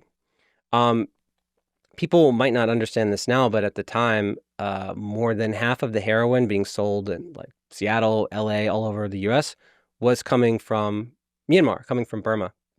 And, we're full-throated drug war era too. We're in the early 90s. This is, like I said, grunge era, like rock stars are dropping dead from heroin. Like this Heroin chic is the look. Heroin chic. Gotcha. Some of those models with the heroin chic were probably doing WA heroin. Wow. Yeah. I mean, China White. China White. Is this from this time? Yes. Mr. Wei's prime product was, in fact, China White. It should have been called WA White. Wow. The reason it's called China White is because in the pipeline that takes heroin from the mountains of Burma to the U.S., it goes through Chinese drug traffickers. So in Asia, the lingua franca of the drug trade is Chinese because, look, the WA couldn't do it themselves. There's a Chinatown in every major city on earth, but there's not a WA town. So you really, you pass it off to Chinese drug traffickers who can get it all the way to the U.S. And actually they had packaging so that the next trafficker down the line would know it was really good stuff. Wei was somebody who was very innovative in that he and others, but mainly him, would stamp logos on the heroin, like on the packaging. One of them was two red lions kind of like mounting the earth. It was called WO Globe was the brand of heroin. So by the time it gets to LA, San Francisco, no one's ever heard of a WA person, but they might see Chinese letters on the packaging, and it would be initially distributed by ethnic Chinese gangs or syndicates in the U.S., and so they're like, I guess it's from China. And did Wei have the contacts with the American recipients of this, or was that done through a disconnected network? Disconnected network. Primarily, no. I mean, that would be too far down the food chain for him. Got it. He would be focused on production. So he does the production. He's got a guy that's like, I can get this to America. I need my cut. He gives it to another guy. He takes his cut, gives it to another guy that knows a guy in Seattle, in Chinatown over there or whatever. He gets his cut, and then it gets distributed to local dealers, and they all get their cuts. Yes. White, the white part of China White. There's different types of heroin. Maybe you've heard of like tar. Mm-hmm. So that's the worst kind. It's like a rat turd. You have to put it on a spoon and heat it, and it turns into liquid and put it in your arm, and it sucks. There's another type of heroin that is not fully pure, that's kind of brown, and it's kind of like a gritty brown texture, just not as good. You would have to shoot that up as well. China White is purified up into the 90th, like 95, 96, 97%. You could do a line of it. So that's really good for marketing in the US because who wants to stick a needle in their arm? If you can snort it, all the better. And so China White is hitting the East Coast of the US in the early 90s in a really big way. And so now these people... West Coast, I mean. And these people are snorting the heroin, or maybe it's getting cut, and turned into black tar heroin that then people are shooting up down at lower levels. But it's all originating from the same China White that is all originating in WA State. Yeah, and as, Mr. Superstar's DEA handler was explaining to me, it's like, yeah, it sounded like a crazy idea. Let's commingle with a drug cartel. He's like, but think about it. WA heroin is so pure that by the time it gets to the U.S., you at least cut it into 4 pieces and make it another kilo, if that makes sense. So you got the 1 kilo of pure white, chop that into 4 pieces, and you can make 4 new kilos of pretty good heroin that you can sell on the street. He's like, so if the stuff is that pure, we had to think outside the box to stop it from coming to the U.S. And, well, remember when the British tried to go in and conquer the WA and tame them? Mm-hmm. That didn't work. Nobody has ever tamed these people. No, you can't make them do what you want, and so you had to work with them. Mm. Now, the DEA is aware of it. They're not necessarily facilitating it, but they're helping the local people while aware that they're, trafficking these drugs. So did they ever try to just intercept all of these, these drug shipments, or was it too far down the line at that point that they couldn't trace it? Um, if you wanted to intercept, that would be through many different stages before it actually reached the U.S. No, at this point, the DEA is just gathering intelligence with Superstar providing inside information on how Wa State works and how they traffic drugs. I mean, he's giving them like the keys to the kingdom. And slowly, Superstar, Saul, is feeding them this idea of let's actually deeply cooperate. So at this point, that idea now has buy-in at the highest levels of the DEA, and they're ready to move forward and actually hand over a big pot of money to the Wa for aid. And this is in 93. Wow. Now, the Wa must be pretty stoked about this because now they've kind of got both things. They have the drug money coming in from Wei, but then they also have aid coming in from Saul. Wei would not be so stoked. Why? Well, this is the death of his business. And he sees this. Oh, yeah. This is the war I'm talking about. Within the Wa leadership, do we go the route of Superstar? Do we really let this happen? Do we really kill the golden goose? Because, we know this drug stuff is very profitable. So Wei is seeing his empire with the big crosshairs on it. And so they hate each other. Oh, absolutely hate each other, yes. Wei being, kind of a spectrum-y, he's not somebody that you could sit down and have a debate with. I mean, he's kind of a quiet, cold guy. Saul Lu, on the other hand, being like this powerful force. I mean, I'm telling you, if he was here right now, he could convince you to cluck like a chicken. I mean, Yeah. he's got it. So do they try to take each other out? I don't see Saul trying to take out Wei because, again, he's trying to bring them out and he thinks that he's going to eventually win because he has the back in the U.S. But Wei must be like, I have to take matters in my own hands and get rid of Saul. Well, what actually happens is the CIA intervenes. Again. They love that intervening thing. What happens? The CIA doesn't think the DEA has any right to pull off stunts like this. What are you're gonna rewrite the map? You're going to have the U.S. ally with a narco state? The DEA is getting way too big for its britches. This is not what the CIA can do that, by the way. But the DEA is not allowed to do things like this. Furthermore, they're supposed to stop drugs and they're not doing it. Yes. The CIA was watching this play out and trying to talk the local DEA guys out of it the whole time. Along the way, according to the DEA agents I talked to, they're also tapping their phones at their residences in Burma. You're not allowed to do that. The CIA can spy on foreigners. The CIA can't spy on U.S. citizens. It's not supposed to. I think later the argument was, no, but they weren't in the U.S. at the time. But no, that's not a loophole. You're not supposed to spy on us. But they're doing that to see what's going on with this whole Superstar DEA crazy let's ally with a drug cartel project. The CIA is against this for a couple reasons. One, DEA, too big for your britches. Stay in your lane. You're getting crazy. Two, I think generally it was just decided from the local CIA station chief that the Wa weren't to be trusted, and they just thought it was kind of a stupid idea, and they didn't think it would work. Fair enough. Additionally, it would have screwed up one of the CIA's major agendas.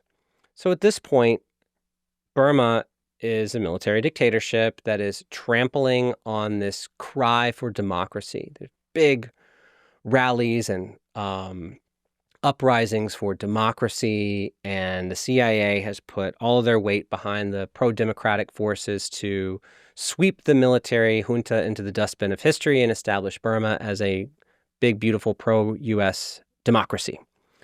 So the DEA comes along and wants to pull up this kooky ally with a drug cartel thing.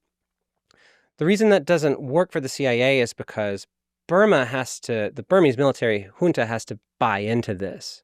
So they have to sort of go along with this. And they do start going along with this because it actually can get the U.S. off their back.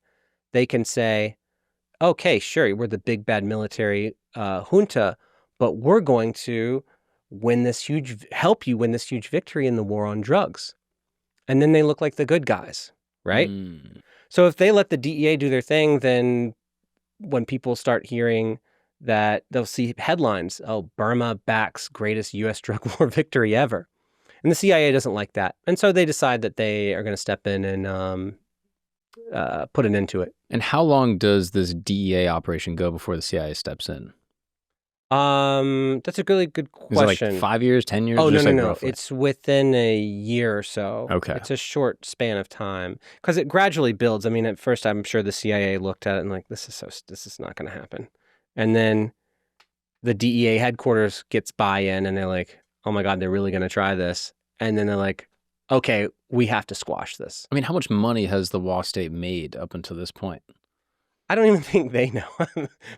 Like, are they printing? Like, part of the reason why Escobar is so notorious is because just the mass amounts of money that he acquired. Well, today, Wa State has 30,000 troops with sophisticated military equipment. At the time, they had fewer than that, but they did have in the tens of thousands of troops. And each of these troops needs to be fed. They need ammo. They need uniforms. You need diesel to put in the trucks to get them to move around between the checkpoints. So they're bringing in a lot of money, but running a state when you really have an economy only based on drugs, a lot of that drug money is getting soaked up into just running the state. So yeah, of course, there's a couple guys on the high end living pretty decently, but it's going right into defense, and the average person is not necessarily being uplifted out of poverty. Not at all. I mean, even mid-tier, high-tier, we're not talking about like pet hippos running around the backyard like Escobar. I mean, I've seen their homes. They're pretty bare bones. Got it. Okay. So now the CIA steps in, and what do they do? They screwed over our boy Superstar in a major way. There was one day where the DEA was supposed to fly in on a black helicopter with UN representatives and land on a Wa mountaintop. And it was going to be the great unveiling of this relationship. And Superstar got all the Wa leadership, minus Wei, chose not to attend, to come to this mountaintop. And they put up like these big arches, and they made it look very festive. Gathered a lot of villages and Wa big shots, and it's all going to be this grand This day. is biblical. This is deliverance, ultimately. This is it. This is the big day. This is everything that he's worked for. And Superstar is like, okay, they're going to ride. I forget what time it is. Let's say noon. They're going to show up at noon. And I was like, okay. And he waits, and he waits, and he waits, and he waits, and he waits, and he's waiting for that speck in the distance with that black helicopter to come, and it never comes. And what the CIA did is they went behind his back and they blackmailed him to the Burmese military junta, who would have been piloting the helicopters. I mean, it's their country after all. And they convinced them that this was a bad idea and that Superstar was a major threat to them, and that he'd been talking shit behind their back, which he had. And they had pilfered documents where Superstar, had been talking askance about Burma's military junta, and they pulled the plug on it. And the DEA couldn't do it by themselves. Again, they had the DEA cooperates with the local law enforcement. So in Colombia, when you arrest a drug trafficker, it's the Colombians that arrest the guy, and the DEA is just there, supplying intelligence or backup or whatever, but they don't really slap the cuffs on people. They're not really supposed to do that. Same thing in Burma. And so the DEA has this tight relationship with law enforcement, with the military junta there. And so they're doing everything with the military junta. So they can't execute this grand plan without their buy-in. So the CIA sabotaged it.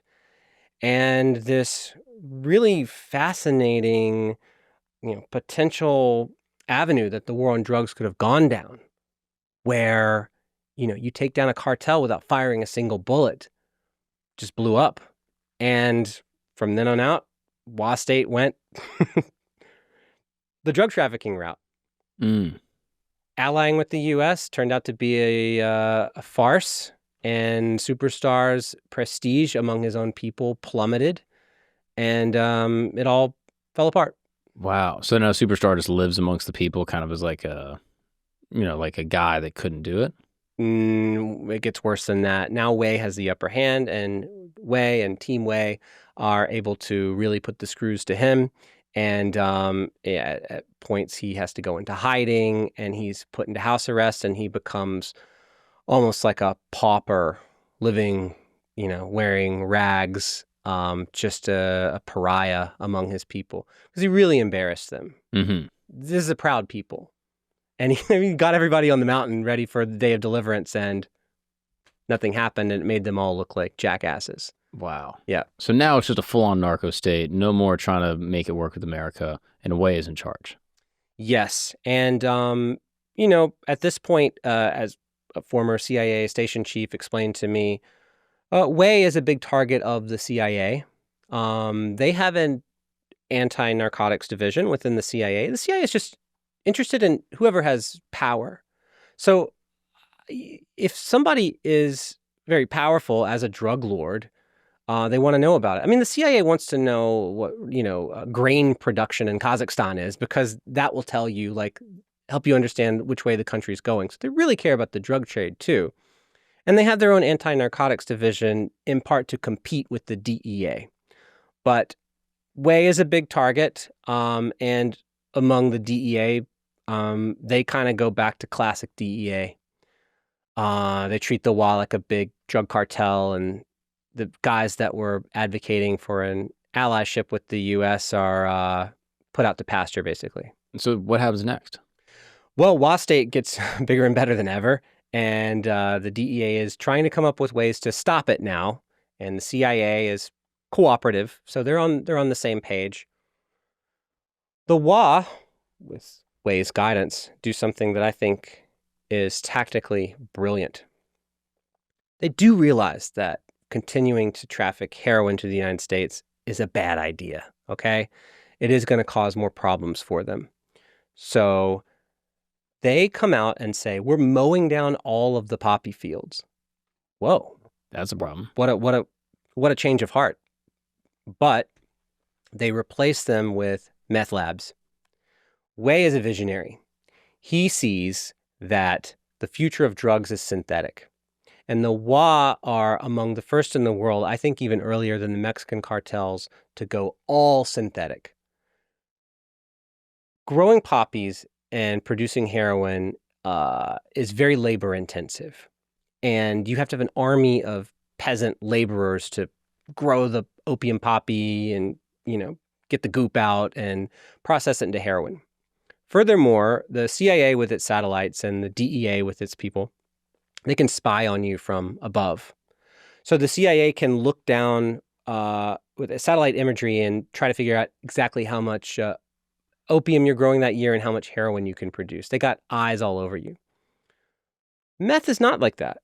Meth is produced indoors, with chemicals, and they can't really pay attention to you, or they can't really spy on you from above.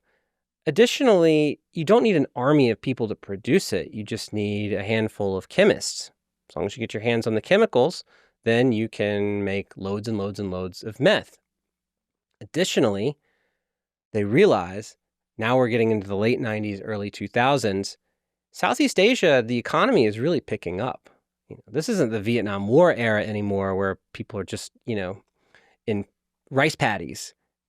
We're talking about a big economy, and people are starting to move away from the farms, move to cities. Bangkok is a proper city right nearby. 100%. Oh, growing very, very fast. Skyscrapers are going up.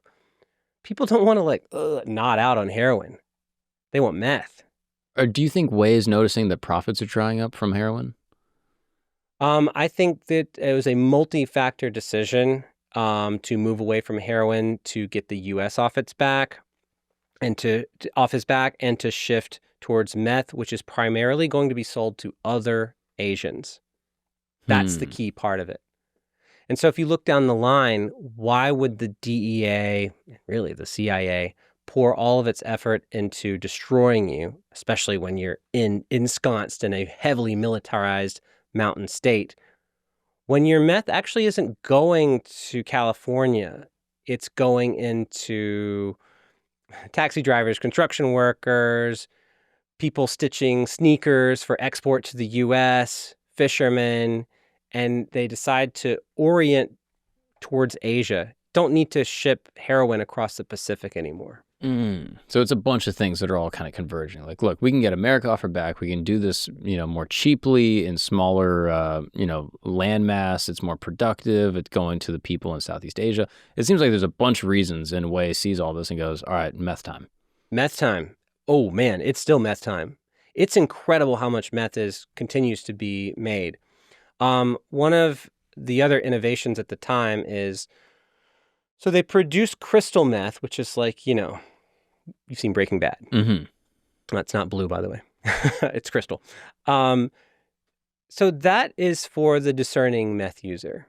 I don't know what the prices were when they started cranking this stuff out initially 20, 25 years ago. Now, a gram of crystal meth would go for maybe $80 or something. It's kind of a lot of money for people in Southeast Asia. So you're not going to move as much of that as you would like. So they come up with this new product. It's a pink pill. It's about the size of a baby aspirin. And it's got 20% meth. And the rest is padded out with like caffeine powder. And it sells for a couple bucks. You can swallow it. You can put it on a strip of tin foil and put a lighter under it and freebase it if you want to get more high.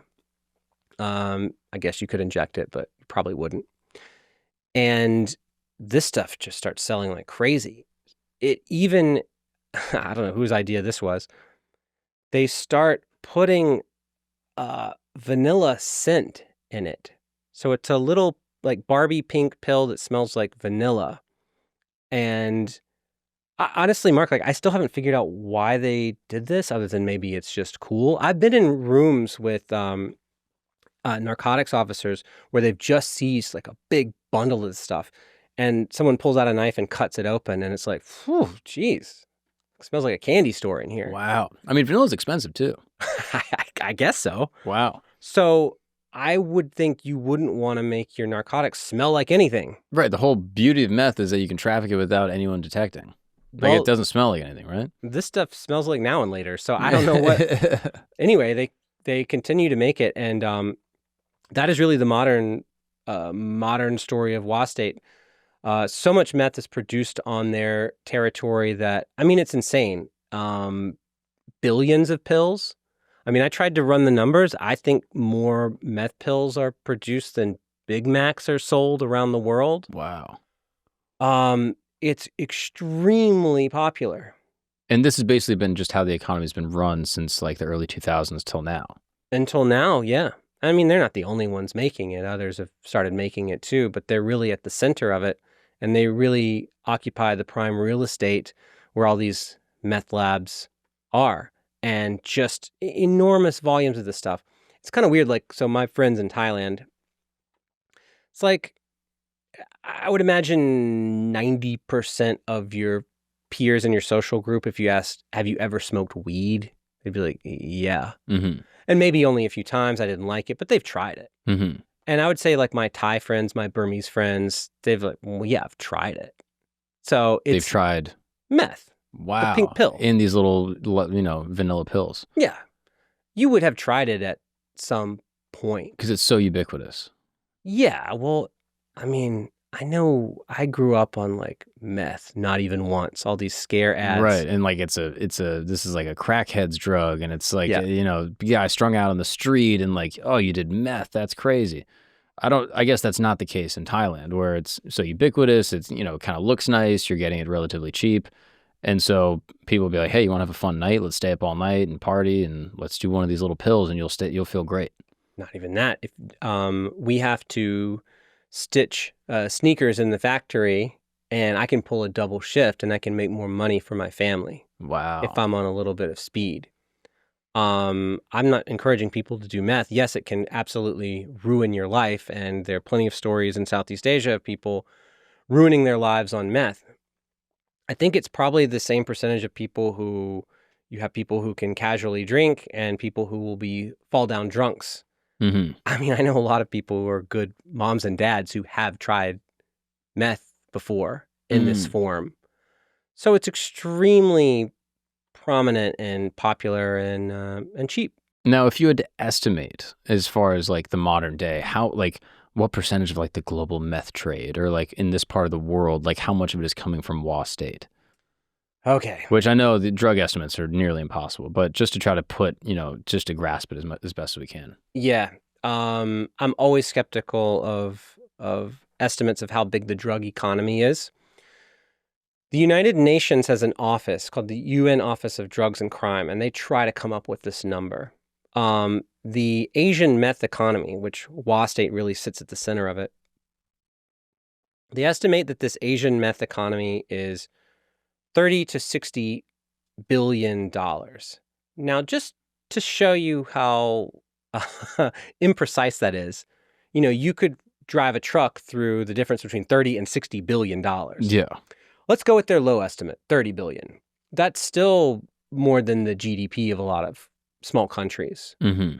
And if it's 30 billion, I mean, that's incredible. That's a lot of money. what is the GDP of Myanmar? Can we look that up?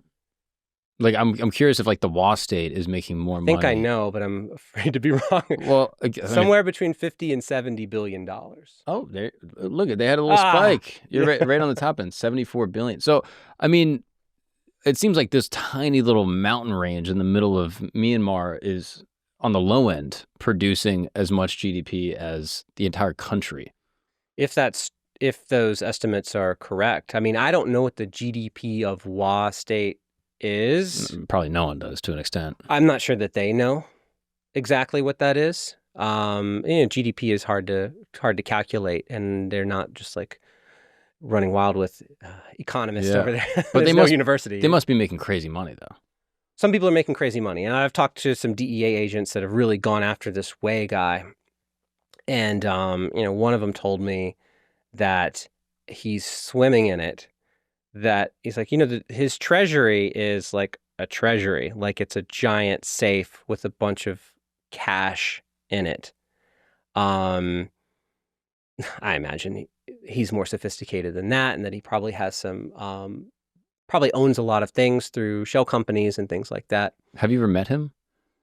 No, in fact, there's only 2 photographs of him in the public sphere. Can we get one of these? Yeah. Pull him up. His name is Wei, W-E-I. The last name is H-S-E-U-H-K-A-N-G. Several different spellings, but that should pull him up. How would you there you go. Generally pronounce that? Wei Sukang. Wei Sukang. Wei is a Chinese last name, so you'll meet probably a guy named Wei up the block here. Yeah, there's actually a great Chinese restaurant not far away called Wei's. There you go. All right. But there's a lot of Weis in the world. I see. Sukang is a Chinese name too. He goes by several different names, but Wei is the most prominent one. And he lives in Wa State. Yeah. That photo is pretty old. He's must be in his late 70s now. Extremely photo shy. So if you take a picture of this guy, you're in trouble. He does not want his photo out there. He does not come out and make big speeches. He wants to exist behind the scenes. So he's not one of these sort of ostentatious, flamboyant drug lords that, have tigers and priceless art and women. What did I say? I think that he is the most successful, impressive drug lord in human history. He's the Bezos in a way. Like he's not, Bezos now is a little bit more flashy, but Bezos built the entirety of Amazon just kind of as like a quiet billionaire, just slowly accruing wealth and, logistics. Wei learned from the example of Pablo and from Kun Sa, his former boss. You don't need to go out there and run your mouth. Actually, existing in the shadows, it makes it harder for the DEA to make you a target. And I should explain how the DEA approaches this. The DEA has what they call kingpins. And the theory goes that if you take out a kingpin, this is somebody who's so essential to the drug economy that you take them out and the whole thing, not the whole thing, or a big part of it kind of topples. I think the theory is wrong because, well, they've tried it over and over and it's not worked. But they would consider him a kingpin. Right. And what you have to do first is you have to build up his persona in the public sphere. So if I tell you, you know, the DEA just arrested Jimmy Bananas, you're going to be like, who the hell's that? But if I've spent 10 years telling you Jimmy Bananas is the biggest, baddest, scariest drug trafficker ever, he eats babies, blah, blah, blah. Then when I take down Jimmy Bananas, Congress is hype about it. The press is all over it. You get some honors, you get a book tour, life is good. Oh man, you get a bigger budget. Yeah. Let's give more money to the DEA. They took down Jimmy Bananas. So you can't turn Way into a figure of big interest, and he gives you so little. I'm telling you, Mark, this guy was so hard to research. It was so hard to get people who knew him to openly talk to me about him. If there's one person I could interview on Earth, it would be him. But I never will. He's not stupid. He wouldn't talk to me. So what do we know about him? Well, he doesn't like the finer things in life. He just wants to rack up money, I think. I think money is sort of like points in a game, and he wants to get the high score. So he racks up a lot of money, but he's also strategic in that he does shower it onto the people that keep him safe. So he's not a tough guy per se. I mean, you know, like in my book, I said he dresses like an accountant. I mean, he looks pretty modest in person, from what I'm told. But he always has to be in the shadow or behind a big badass. And so the real leaders of Wa State, who are public facing, who hold military parades, who trot out all of their military hardware and the ferocity of their troops, yeah, he's useful to them. He'll make sure that they're fed and they're happy. But is he the leader of Wa State? Is he? Nope. He's the, I think he's in semi-retirement now, but he's sort of the chief financial officer, I would say. Has been his role mostly through its history. Wow. And so who's the actual leader of Wa State? That's a guy named Bao, B-A-O. Bao, in his youth, was a headhunter. Or at least he claims to have severed a head back in the day, as one does. So there he is. He's the leader. He's getting up in years, so he won't be around much longer. But I know a lot more about him, and I've talked to a lot more people that have served under him and think pretty highly of him. You can call him a savage headhunting guy if you want. He certainly emerged from that world. But he was able to help piece together a sovereign nation with many people trying to stop him. And he's still on top of it. The DEA calls him a drug lord. I think that's a misnomer. For one thing, he's just kind of running the state day to day, and he's not overseeing logistics of sending heroin from points A to B. But he's really widely respected among the Wa. They love him. Wow. Yeah. And now he works with Way, because Way is like obviously this historical elder that got all the money into Wa State, but he's the figurehead and handles all of the day-to-day. So they work together. Yeah, I mean, it's funny. After the DEA really did a hard press on Way and they tried to nab him in the 2000s, Wa State came out and Bao came out and said, "Oh, we don't know where he is. He disappeared." Anyway. Wonderwall. Yeah. So they would claim, "Oh, we have no idea where he is." Wow. I mean, nobody believes that. Do these people ever travel? Like, do they go to Vegas? Do they go to, party? Like, no. So, I mean, this is having the CIA up your ass means that it is hard to travel. The CIA and the State Department, who they really work in concert, and we can get into that if you want to. have made sure that there is something called the Kingpin Act, which was passed by Congress. This is an act that says if you have any sort of dealing whatsoever with anyone in Wa State, not just Big Daddy here, but down to like a truck driver in uniform or a grunt soldier, you can go to prison. So if I were to open a coffee shop with a Wa soldier, and I am good friends with a former Wa soldier, a person who formerly served under him, I could go to prison for that. Wow. So the idea is you cannot pollute the global financial system, specifically the U.S. financial system, with dirty Wa drug money. And any Wa money in the eyes of the U.S. is dirty drug money. Right, because their entire economy, basically, as far as export goes, is built on this meth money. Yeah. So, no, he can't go to Vegas. Wow. Don't worry. The capital of Wa State has some pretty hardcore party zones. Have you ever been to Wa State?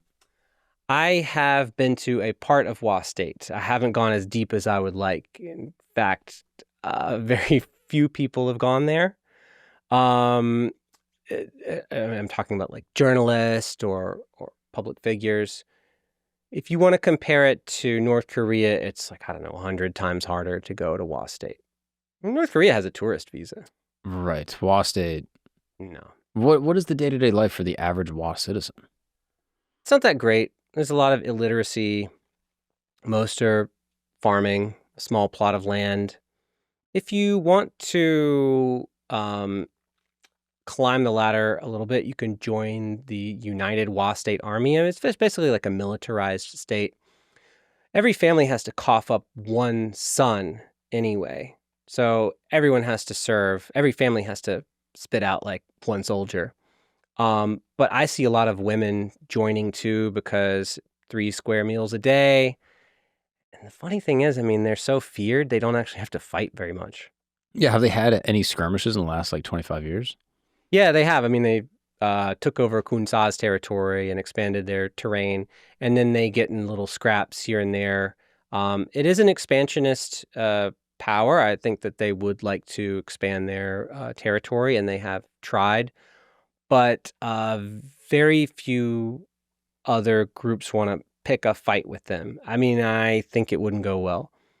Thailand is a U.S. ally with F-16s and tanks and all that stuff, and they share a border with Wa State. And at times, some Thai leader will kind of thump his chest and we got to go after the Wa.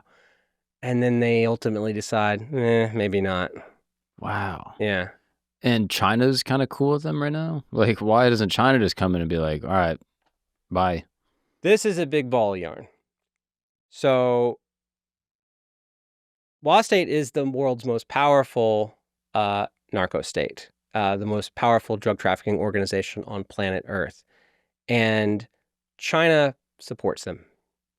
So, you can find photos online where senior diplomats appointed by Xi Jinping are sitting next to the leader of Wa State who's wanted by the DEA. So I'm not even in conspiracy land here. China supports Wa State with weapons, with healthcare. If you get on the 5G network in Wa State, it goes to the Chinese telecom system, which means Facebook, Twitter, all that's banned. Not that they give a shit about that stuff anyway. Right. Wa State is essentially a client state of China. And that seems so controversial because it seems like such a hot allegation, right? It's pretty out in the open. And China, if you ask them directly, a Chinese diplomat, they'd say, oh, we don't believe that the Wa produce drugs. From all of my reporting, and again, I talked to people who were very senior within the Wa hierarchy and a lot of anti-narcotics agents too. The deal is this. China looks to Wa State and says, you can produce drugs, but none of them, not a single kilo, is going to flow back into China. That's the deal. And that deal is respected. So if you could imagine the U.S. could go to the Sinaloa cartel and say, produce all the drugs you want, but those babies are going south. They're not going north. We'd have a lot fewer drugs in this country. Right. And is that the only terms of the deal? Like, does China benefit by proxy from meth going into Southeast Asia? Is there any? I don't think so, no. We talked earlier about the CIA having its own proxy group that self-funded through drugs, saves spending tax money on that. Mm-hmm. China has Wa State. Again, 30,000 troops. I should add that's more troops, or about as many troops as like the country of Sweden has. So that's a big deal. They have them as a reliant attack dog inside of Myanmar who pretty much does what they want. And they're self-financing. All those drugs have to go somewhere. And that's why they all dump into mainland Southeast Asia. And they do go as far as Australia. Oh, wow. Like you could get one of these blue or pink vanilla pills in Australia. Australians got a little bit more money. They would spring for the crystal meth. Wow. Does any of it make it to the United States? The DEA has said that it does. I challenge you to find a Wa pink pill. If you find one, Mark, let me know. I challenge you to find one. I'm sure it's come through the mail here and there. If you're smoking meth in the U.S., it's probably coming up from Mexico. Right. They'll walk and support themselves by selling to other Asians. Wow. So what Saul was trying to do with the United States, the Wa people basically did with China in a way. You know, they get some funding from China, they get some protection from China, they're able to kind of, operate without, Chinese interference, and all they have to do is just not push drugs into China. Yeah, except for the Chinese interference part. So China has something called the Ministry of State Security. It's kind of the FBI and CIA rolled into one organization. And they are very close with the Wa leadership. And when they tell them to do something, the Wa have to do it. Sometimes they'll grumble, but they will do it because when you're a friendless narco state, you're going to do what the superpower next door tells you to do. So, I'll give you an example. Someone I'm very close to who was high up in the Wa state government was chatting with someone on the senior Wa leadership just over like voice chat. And he was asking for something really simple. He was interested in setting up a charitable organization in Wa State. And it was going to have a Christian backing. And, I could hear the Wa leader coming back to him and being like, we have to think about what China would say. They might not like that. So maybe not. Wow. So the CCP, the Chinese Communist Party, kind of lives in the Wa leadership's head, running interference before they ever make a move. Right. And they have much more leverage just because they're directly next door. They have so much leverage. Yeah. They can really tell them what to do. And the Wa, by and large, are not happy about this, but that's the situation that they're in. Wow. This is wild. Could we get some pictures of the Wa State in general? I would just love to see what someone's house looks like, or do they have cities? Yeah, they do. They do. The main city, the capital is called Pangsang, Pangsangh. I think I spelled that right. It's pretty nice. They have gridded streets, electricity. There's a bowling alley. This is it? Yeah. If you look at a certain angle, you'd think you're in like a third-tier Chinese city, and from certain angles, you would think you're in Hong Kong. And so the people speak Mandarin? Yeah, they do these days. That's kind of there are some really valiant Wa people trying to uphold their own culture and language and make sure that everybody can speak Wa, and they do at home.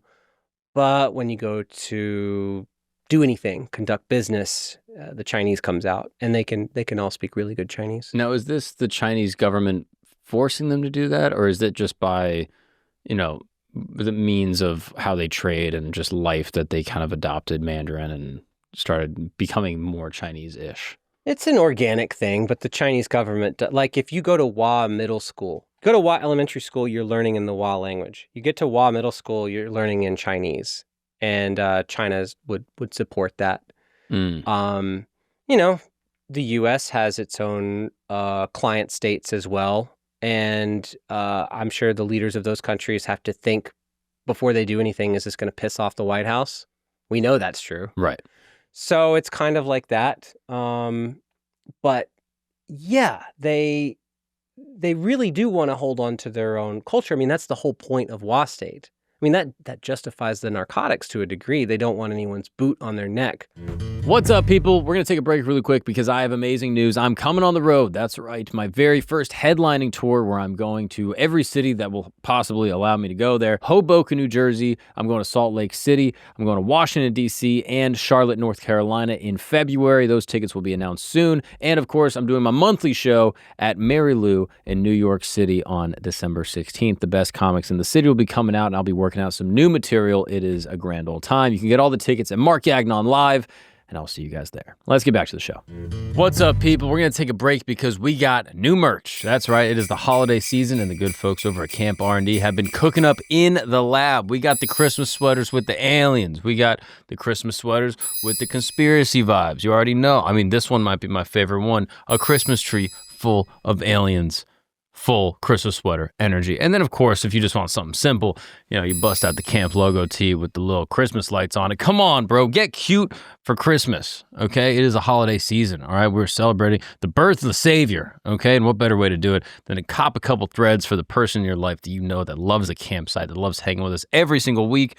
And right now, we're running a promo through the holidays. That's right. Use the promo code ChristmasCamp for 15% off. I just made that up on the spot, but I think we can do it, right? I'll call some people. Christmas camp for 15% off. Sure. 16% off.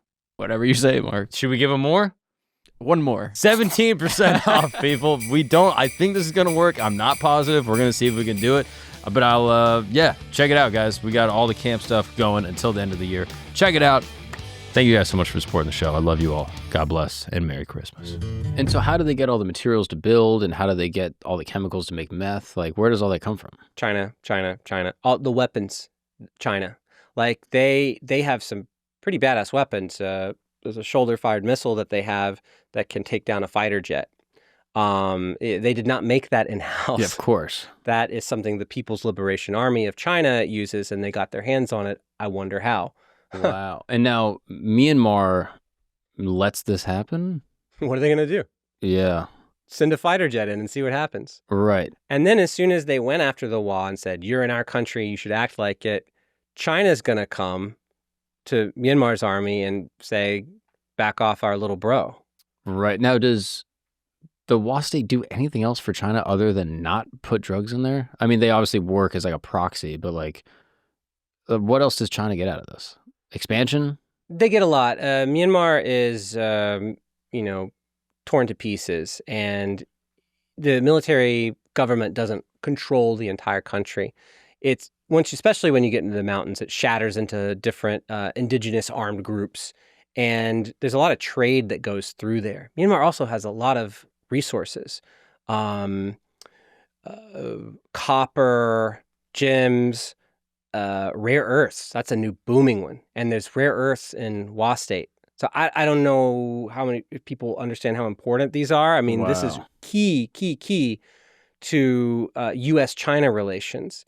So if you want to make an electric vehicle, if you want to make even the new U.S. fighter jet, you need these metals called rare earths. China mostly gets them from rogue areas of Myanmar, and increasingly they're getting them from WA State. So I think it's highly plausible that metal scraped from the ground in WA State would end up like in the nose cone of a new U.S. fighter jet, although they would say it's from China. And I don't know how well the U.S. government is tracking this, but you've got a rogue narco state. The U.S. wants to lock up its leaders, and on the other hand, you're probably relying on them for the metals you need to supply some of our more advanced weapons. So it's pretty tangled. Wow. Is the closest proxy to this like North Korea? Like, is there anything else like this on Earth? No. Especially having a narco state that is this independent. No, I don't think there's any good analog. I'm racking my brain and I can't come up with anything. Wow. Yeah. So where did you go in Wa State? So I tried many times to get an invite to the capital. At one point, I did get invited by Wa State to come visit their capital when they were holding a celebration. Every 5 years, they trot out their military equipment, and although I don't like the North Korea comparison, it is kind of a North Korea style. Dun, dun, dun, dun, dun, let's show all of our badass weapons and scare the crap out of everybody type of parade. So they gave me permission to go, but the only way I could get access to Wa State was through Myanmar, and the Myanmar government told me directly, no, we're not going to let you go. Wow. So I tried many other ways to go. COVID happened. That wasn't helpful. They adopted the China-style COVID policy of a total lockdown. So that wasn't helpful. Happened right during the middle of my reporting on this book, Narcotopia. Finally, I found some guides. I'm trying to think how many details I want to give here. All right, let me keep it simple. I found some people native to the mountains that separate Thailand and Wa State, and they were willing to bring me across to a part of Wa State that is currently being conquered. So the Wa, like I said, they're an expansionist power, and they're always kind of pushing their border a little bit if they can. They had pushed out some members of another indigenous group, and basically had it to the point where this group was surrounded by Wa fortifications up in the hills, and they could come down the mountain and tell them what to do. They weren't downright like in their village every day, but they were in the process of dominating them. So it was a part of Wa State, and I was able to get smuggled in and talk to the people there about how badly they were faring. The reason I was able to do that is because if I were to go to a place where Wa soldiers were just walking around, they would have seen me and I would have been in really bad trouble. Yeah. Really bad trouble. What would they have done?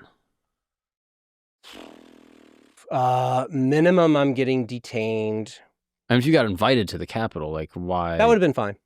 That would have been fine because I was invited by the government proper. But you're sneaking in, basically. Yeah. I mean, I've gone in without permission. They take that really seriously. So no one immigrates. No one goes there. There's kind of a racial system. Someone who is a Chinese speaker or who is Southeast Asian probably can get in with an invite, and they would wave you through if you had a number of someone like in the Capitol, like a businessman saying, oh yeah, he's coming in to help me with my business, let him in. And there are people that would bring you in, and you could probably get away with that. There's pretty much a total block on Caucasians coming in because CIA, DEA. I see. When I have communicated with the Wa government and met officials in their offices outside of Wa State, because they have like an embassy in Burma, I think I'm suspected of being intelligence. I don't think they know for sure, but it's smart of them to just assume. They're weary. Yeah, I mean, they should be. They should be.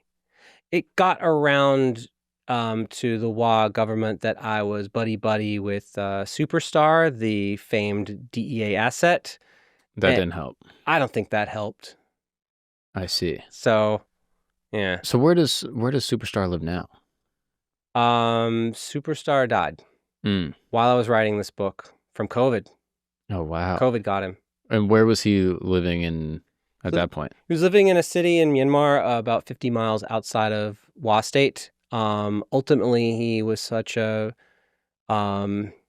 pariah to the pro-drug trafficking wing of Wa State that he needed to leave. He was tortured severely and Died in exile. yeah. And so he's still a hero to many Wa who, not only Christians, but non-Christian Wa who think that Wa people get pushed around by China and should quit trafficking drugs and become more of a normal state. Wow. Yeah, so I met him there, spent a lot of time in his home, and he was in his mid-70s when we became close. And yeah, walk into his like dusty old house, and he had a gigantic picture of white Jesus on the wall, who, I'm sorry to say, quite a resemblance to Mark Gagnon. Hell yeah. And I think his openness to me came from the fact that he had this idealized vision of America. I mean, he never dropped it.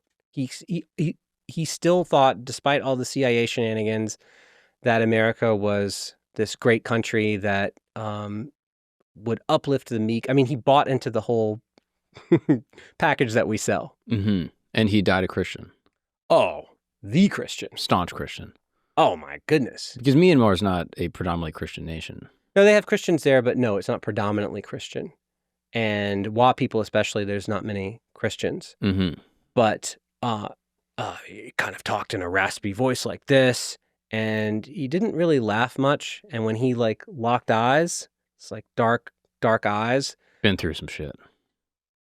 Well, I saw the scars on his body from the torture. So yeah, he had been through some shit, but he was just like, as one of his DEA handlers told me, like, just tough as nails. Can people leave Wa State? Yeah, they can go to China and they can work. They can find jobs in China. They can go across that border. Wa people, I mean, they have their own ID cards. They have their own license plates. They have their own everything. Right. But the Wa people can also get a Myanmar passport, and they can go wherever they want. And the children of the Wa leadership, they go to boarding school in Singapore and probably don't tell people they're Wa. Wow. Do they have Western media? Do they understand what's happening in the world? These days, their window to the world is, do you know what Douyin is? Oh, yeah. It's like Chinese TikTok. Chinese TikTok. So, like, if you Google this, like, BBC's like, Wa, the most secretive people and place in the world. Well, actually, you can go on Douyin all day and see, like, Wa soldiers in uniform, like, doing the TikTok dances and goofing off and kind of acting like normal kids. Are the Wa people happy? That's a way too general of a question. They deserve more. That's what I'll say. They deserve more. I would like to see more of those drug profits go into a welfare state. I think I would like that for most countries, for more profits not to get locked into the pockets of the highest earners, and to build more hospitals and schools and stuff like that. Are people dying of disease and poverty every day? Yeah, I mean, I wouldn't want to be sick there. If you get cancer, you're done. Mm-hmm. Unless you have some money, you can get your ass to China and go to the hospital there, and then Chinese would let you in. You could do that. But yeah, there's no real middle class. Like, you're either a dirt poor farmer or you join the military, either by force. Interestingly, they have a lot of child soldiers. So one of my good buddies, his job at one point was teaching like 9-year-olds who had been brought into the Wa army, training them and then just teaching them to read and things like that. And there's all these videos where you can see them on parade, and it's like really young kids holding guns. They don't really have a taboo about that. They don't think it's wrong. Right. What is the future of Wa State? What happens to these people? I think the future of Wa State as a state is pretty bright. And what I mean is the state is not going anywhere. You asked me the future of Myanmar or Burma as a state. I have no idea. No one knows. It could have different leadership next year or in 5 years. It's in a raging war. Wa State is stable. It's propped up by China.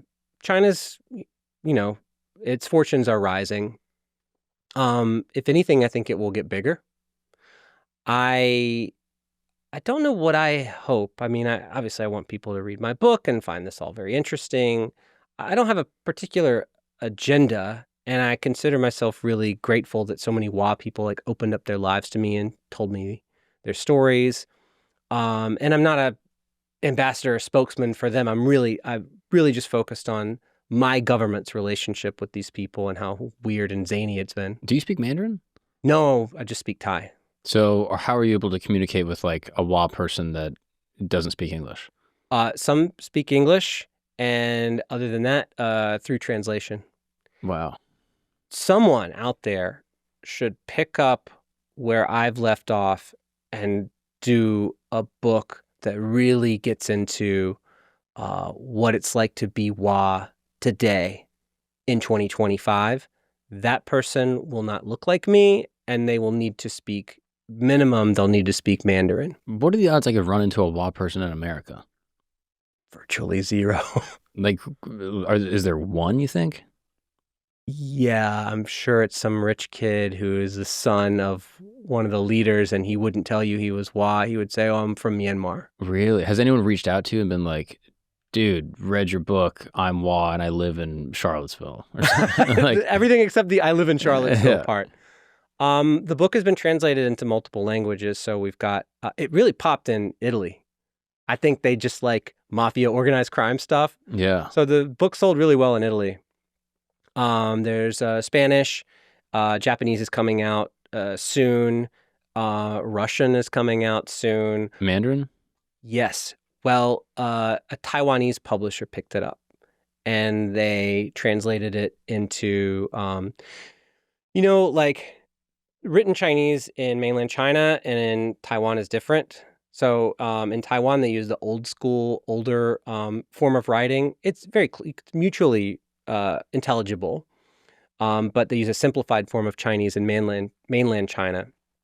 That said, some copies have made their way to Wa people, and I've gotten a few emails in English, so they must be somewhat cosmopolitan or using Google Translate, saying, "I really liked your book." I mean, that meant more to me than Rolling Stone saying it was a good book, or Amazon said it was one of the best books of 2024. Pretty cool. But that email from like a Wa dude totally made my day. I mean, that is crazy. Is it possible that this could happen? That basically the Wa people work out a relationship with China and they say, hey, we're going to declare independence. We will ultimately be a Manchurian kind of puppet state for you guys, but you guys are going to protect us. We're going to declare independence from Myanmar, and we'll do more or less what you guys want, but we're going to be our own self-governing state similar to North Korea. What China would say is, no, you're not going to do that. And the reason is China plays a complex game in Myanmar where it tries to prop up all sides. So it sells weapons to the military junta. It gives weapons to people fighting the military junta. Right. They need chaos and disorder. Well, if you want, I think they would like some form of stability, but they don't know who's going to win. So when the dust settles, whoever wins, they want to make sure that they have a relationship with them. Especially armed groups along trade routes or near resources in Myanmar, they will prop them up. And, the military junta in Myanmar will be like, what are you doing? And China will say, this is the game that they're playing. So if the Wa said, hey, we are going, they are an independent sovereign country, as I see it.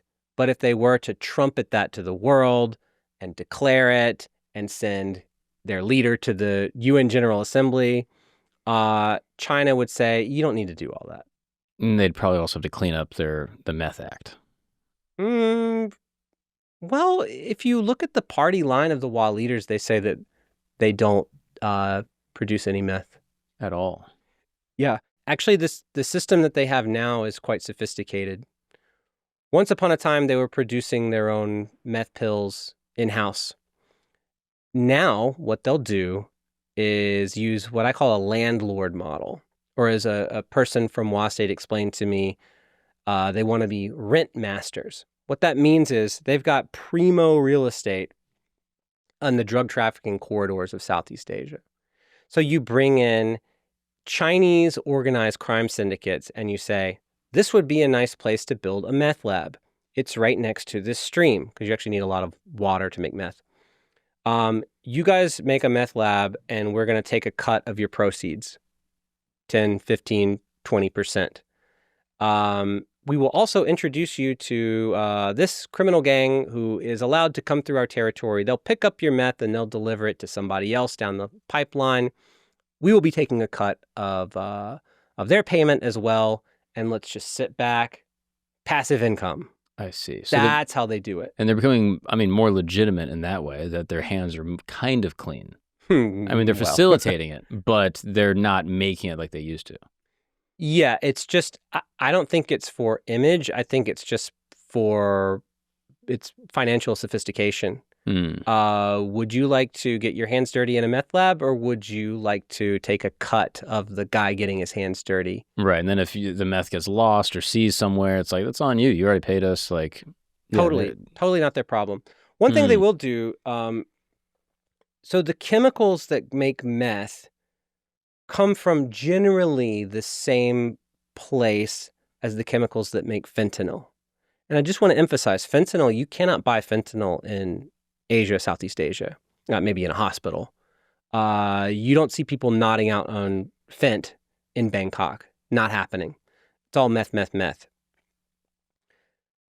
China has a giant pharmaceutical chemical complex that produces all sorts of chemicals that make a lot of the medicines that we take.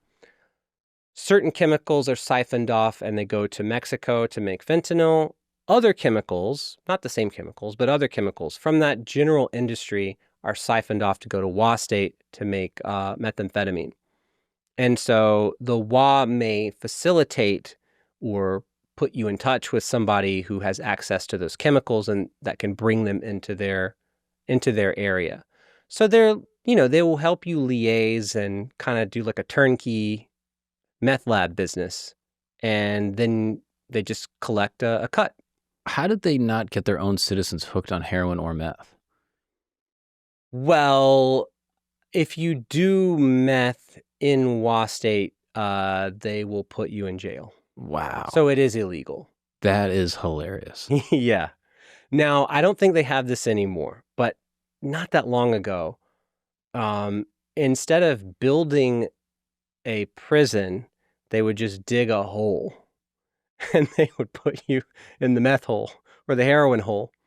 And the hole in the ground has to be so deep that like you could put 3 guys in the hole, but not 4, because if you do 4, you could like stand on each other's shoulders and like maybe reach the top of the hole.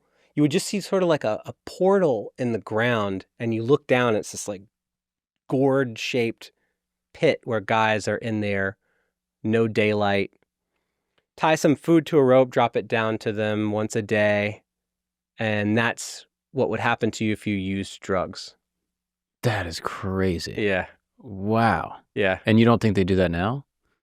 I don't know, actually. Probably they still do in really remote parts, but in the Wa towns and cities, no, from my understanding, they have a proper prison, which is still no pony ride.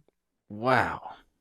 I mean, this is crazy. I mean, I feel like my brain is spinning. This is like so much from a place that I've never heard of to now understanding like a sophisticated government and political structure and military regime that operates at the behest of China in order to traffic meth around the world.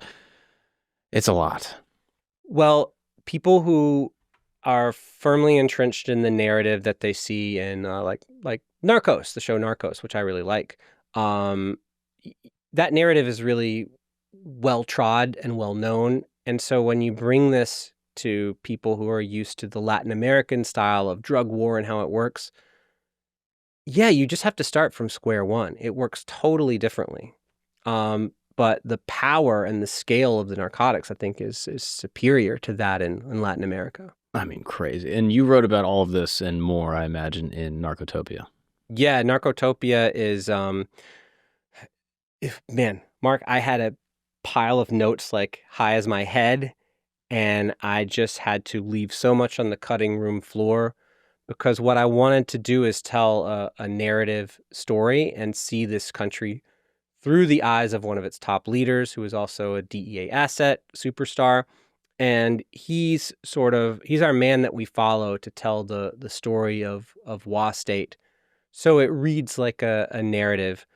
The other option would just be hitting you over the head with crazy facts, but by the time you get halfway through the book, you're like, I'm sorry, I'm lost. Yeah, You need to follow a man's story, and that's what I did. absolutely. Well, people can go check out the book. It's available in all the bookstores, I imagine, Kindle, everything like that. Italian, evidently. If you want to read it in Italian, let me know if the translation's good, because I have no idea what it says. Wow. Well, this has been fascinating. Thank you so much for the time. I really appreciate it. Is there anything that we didn't cover on Wa State that I should look into?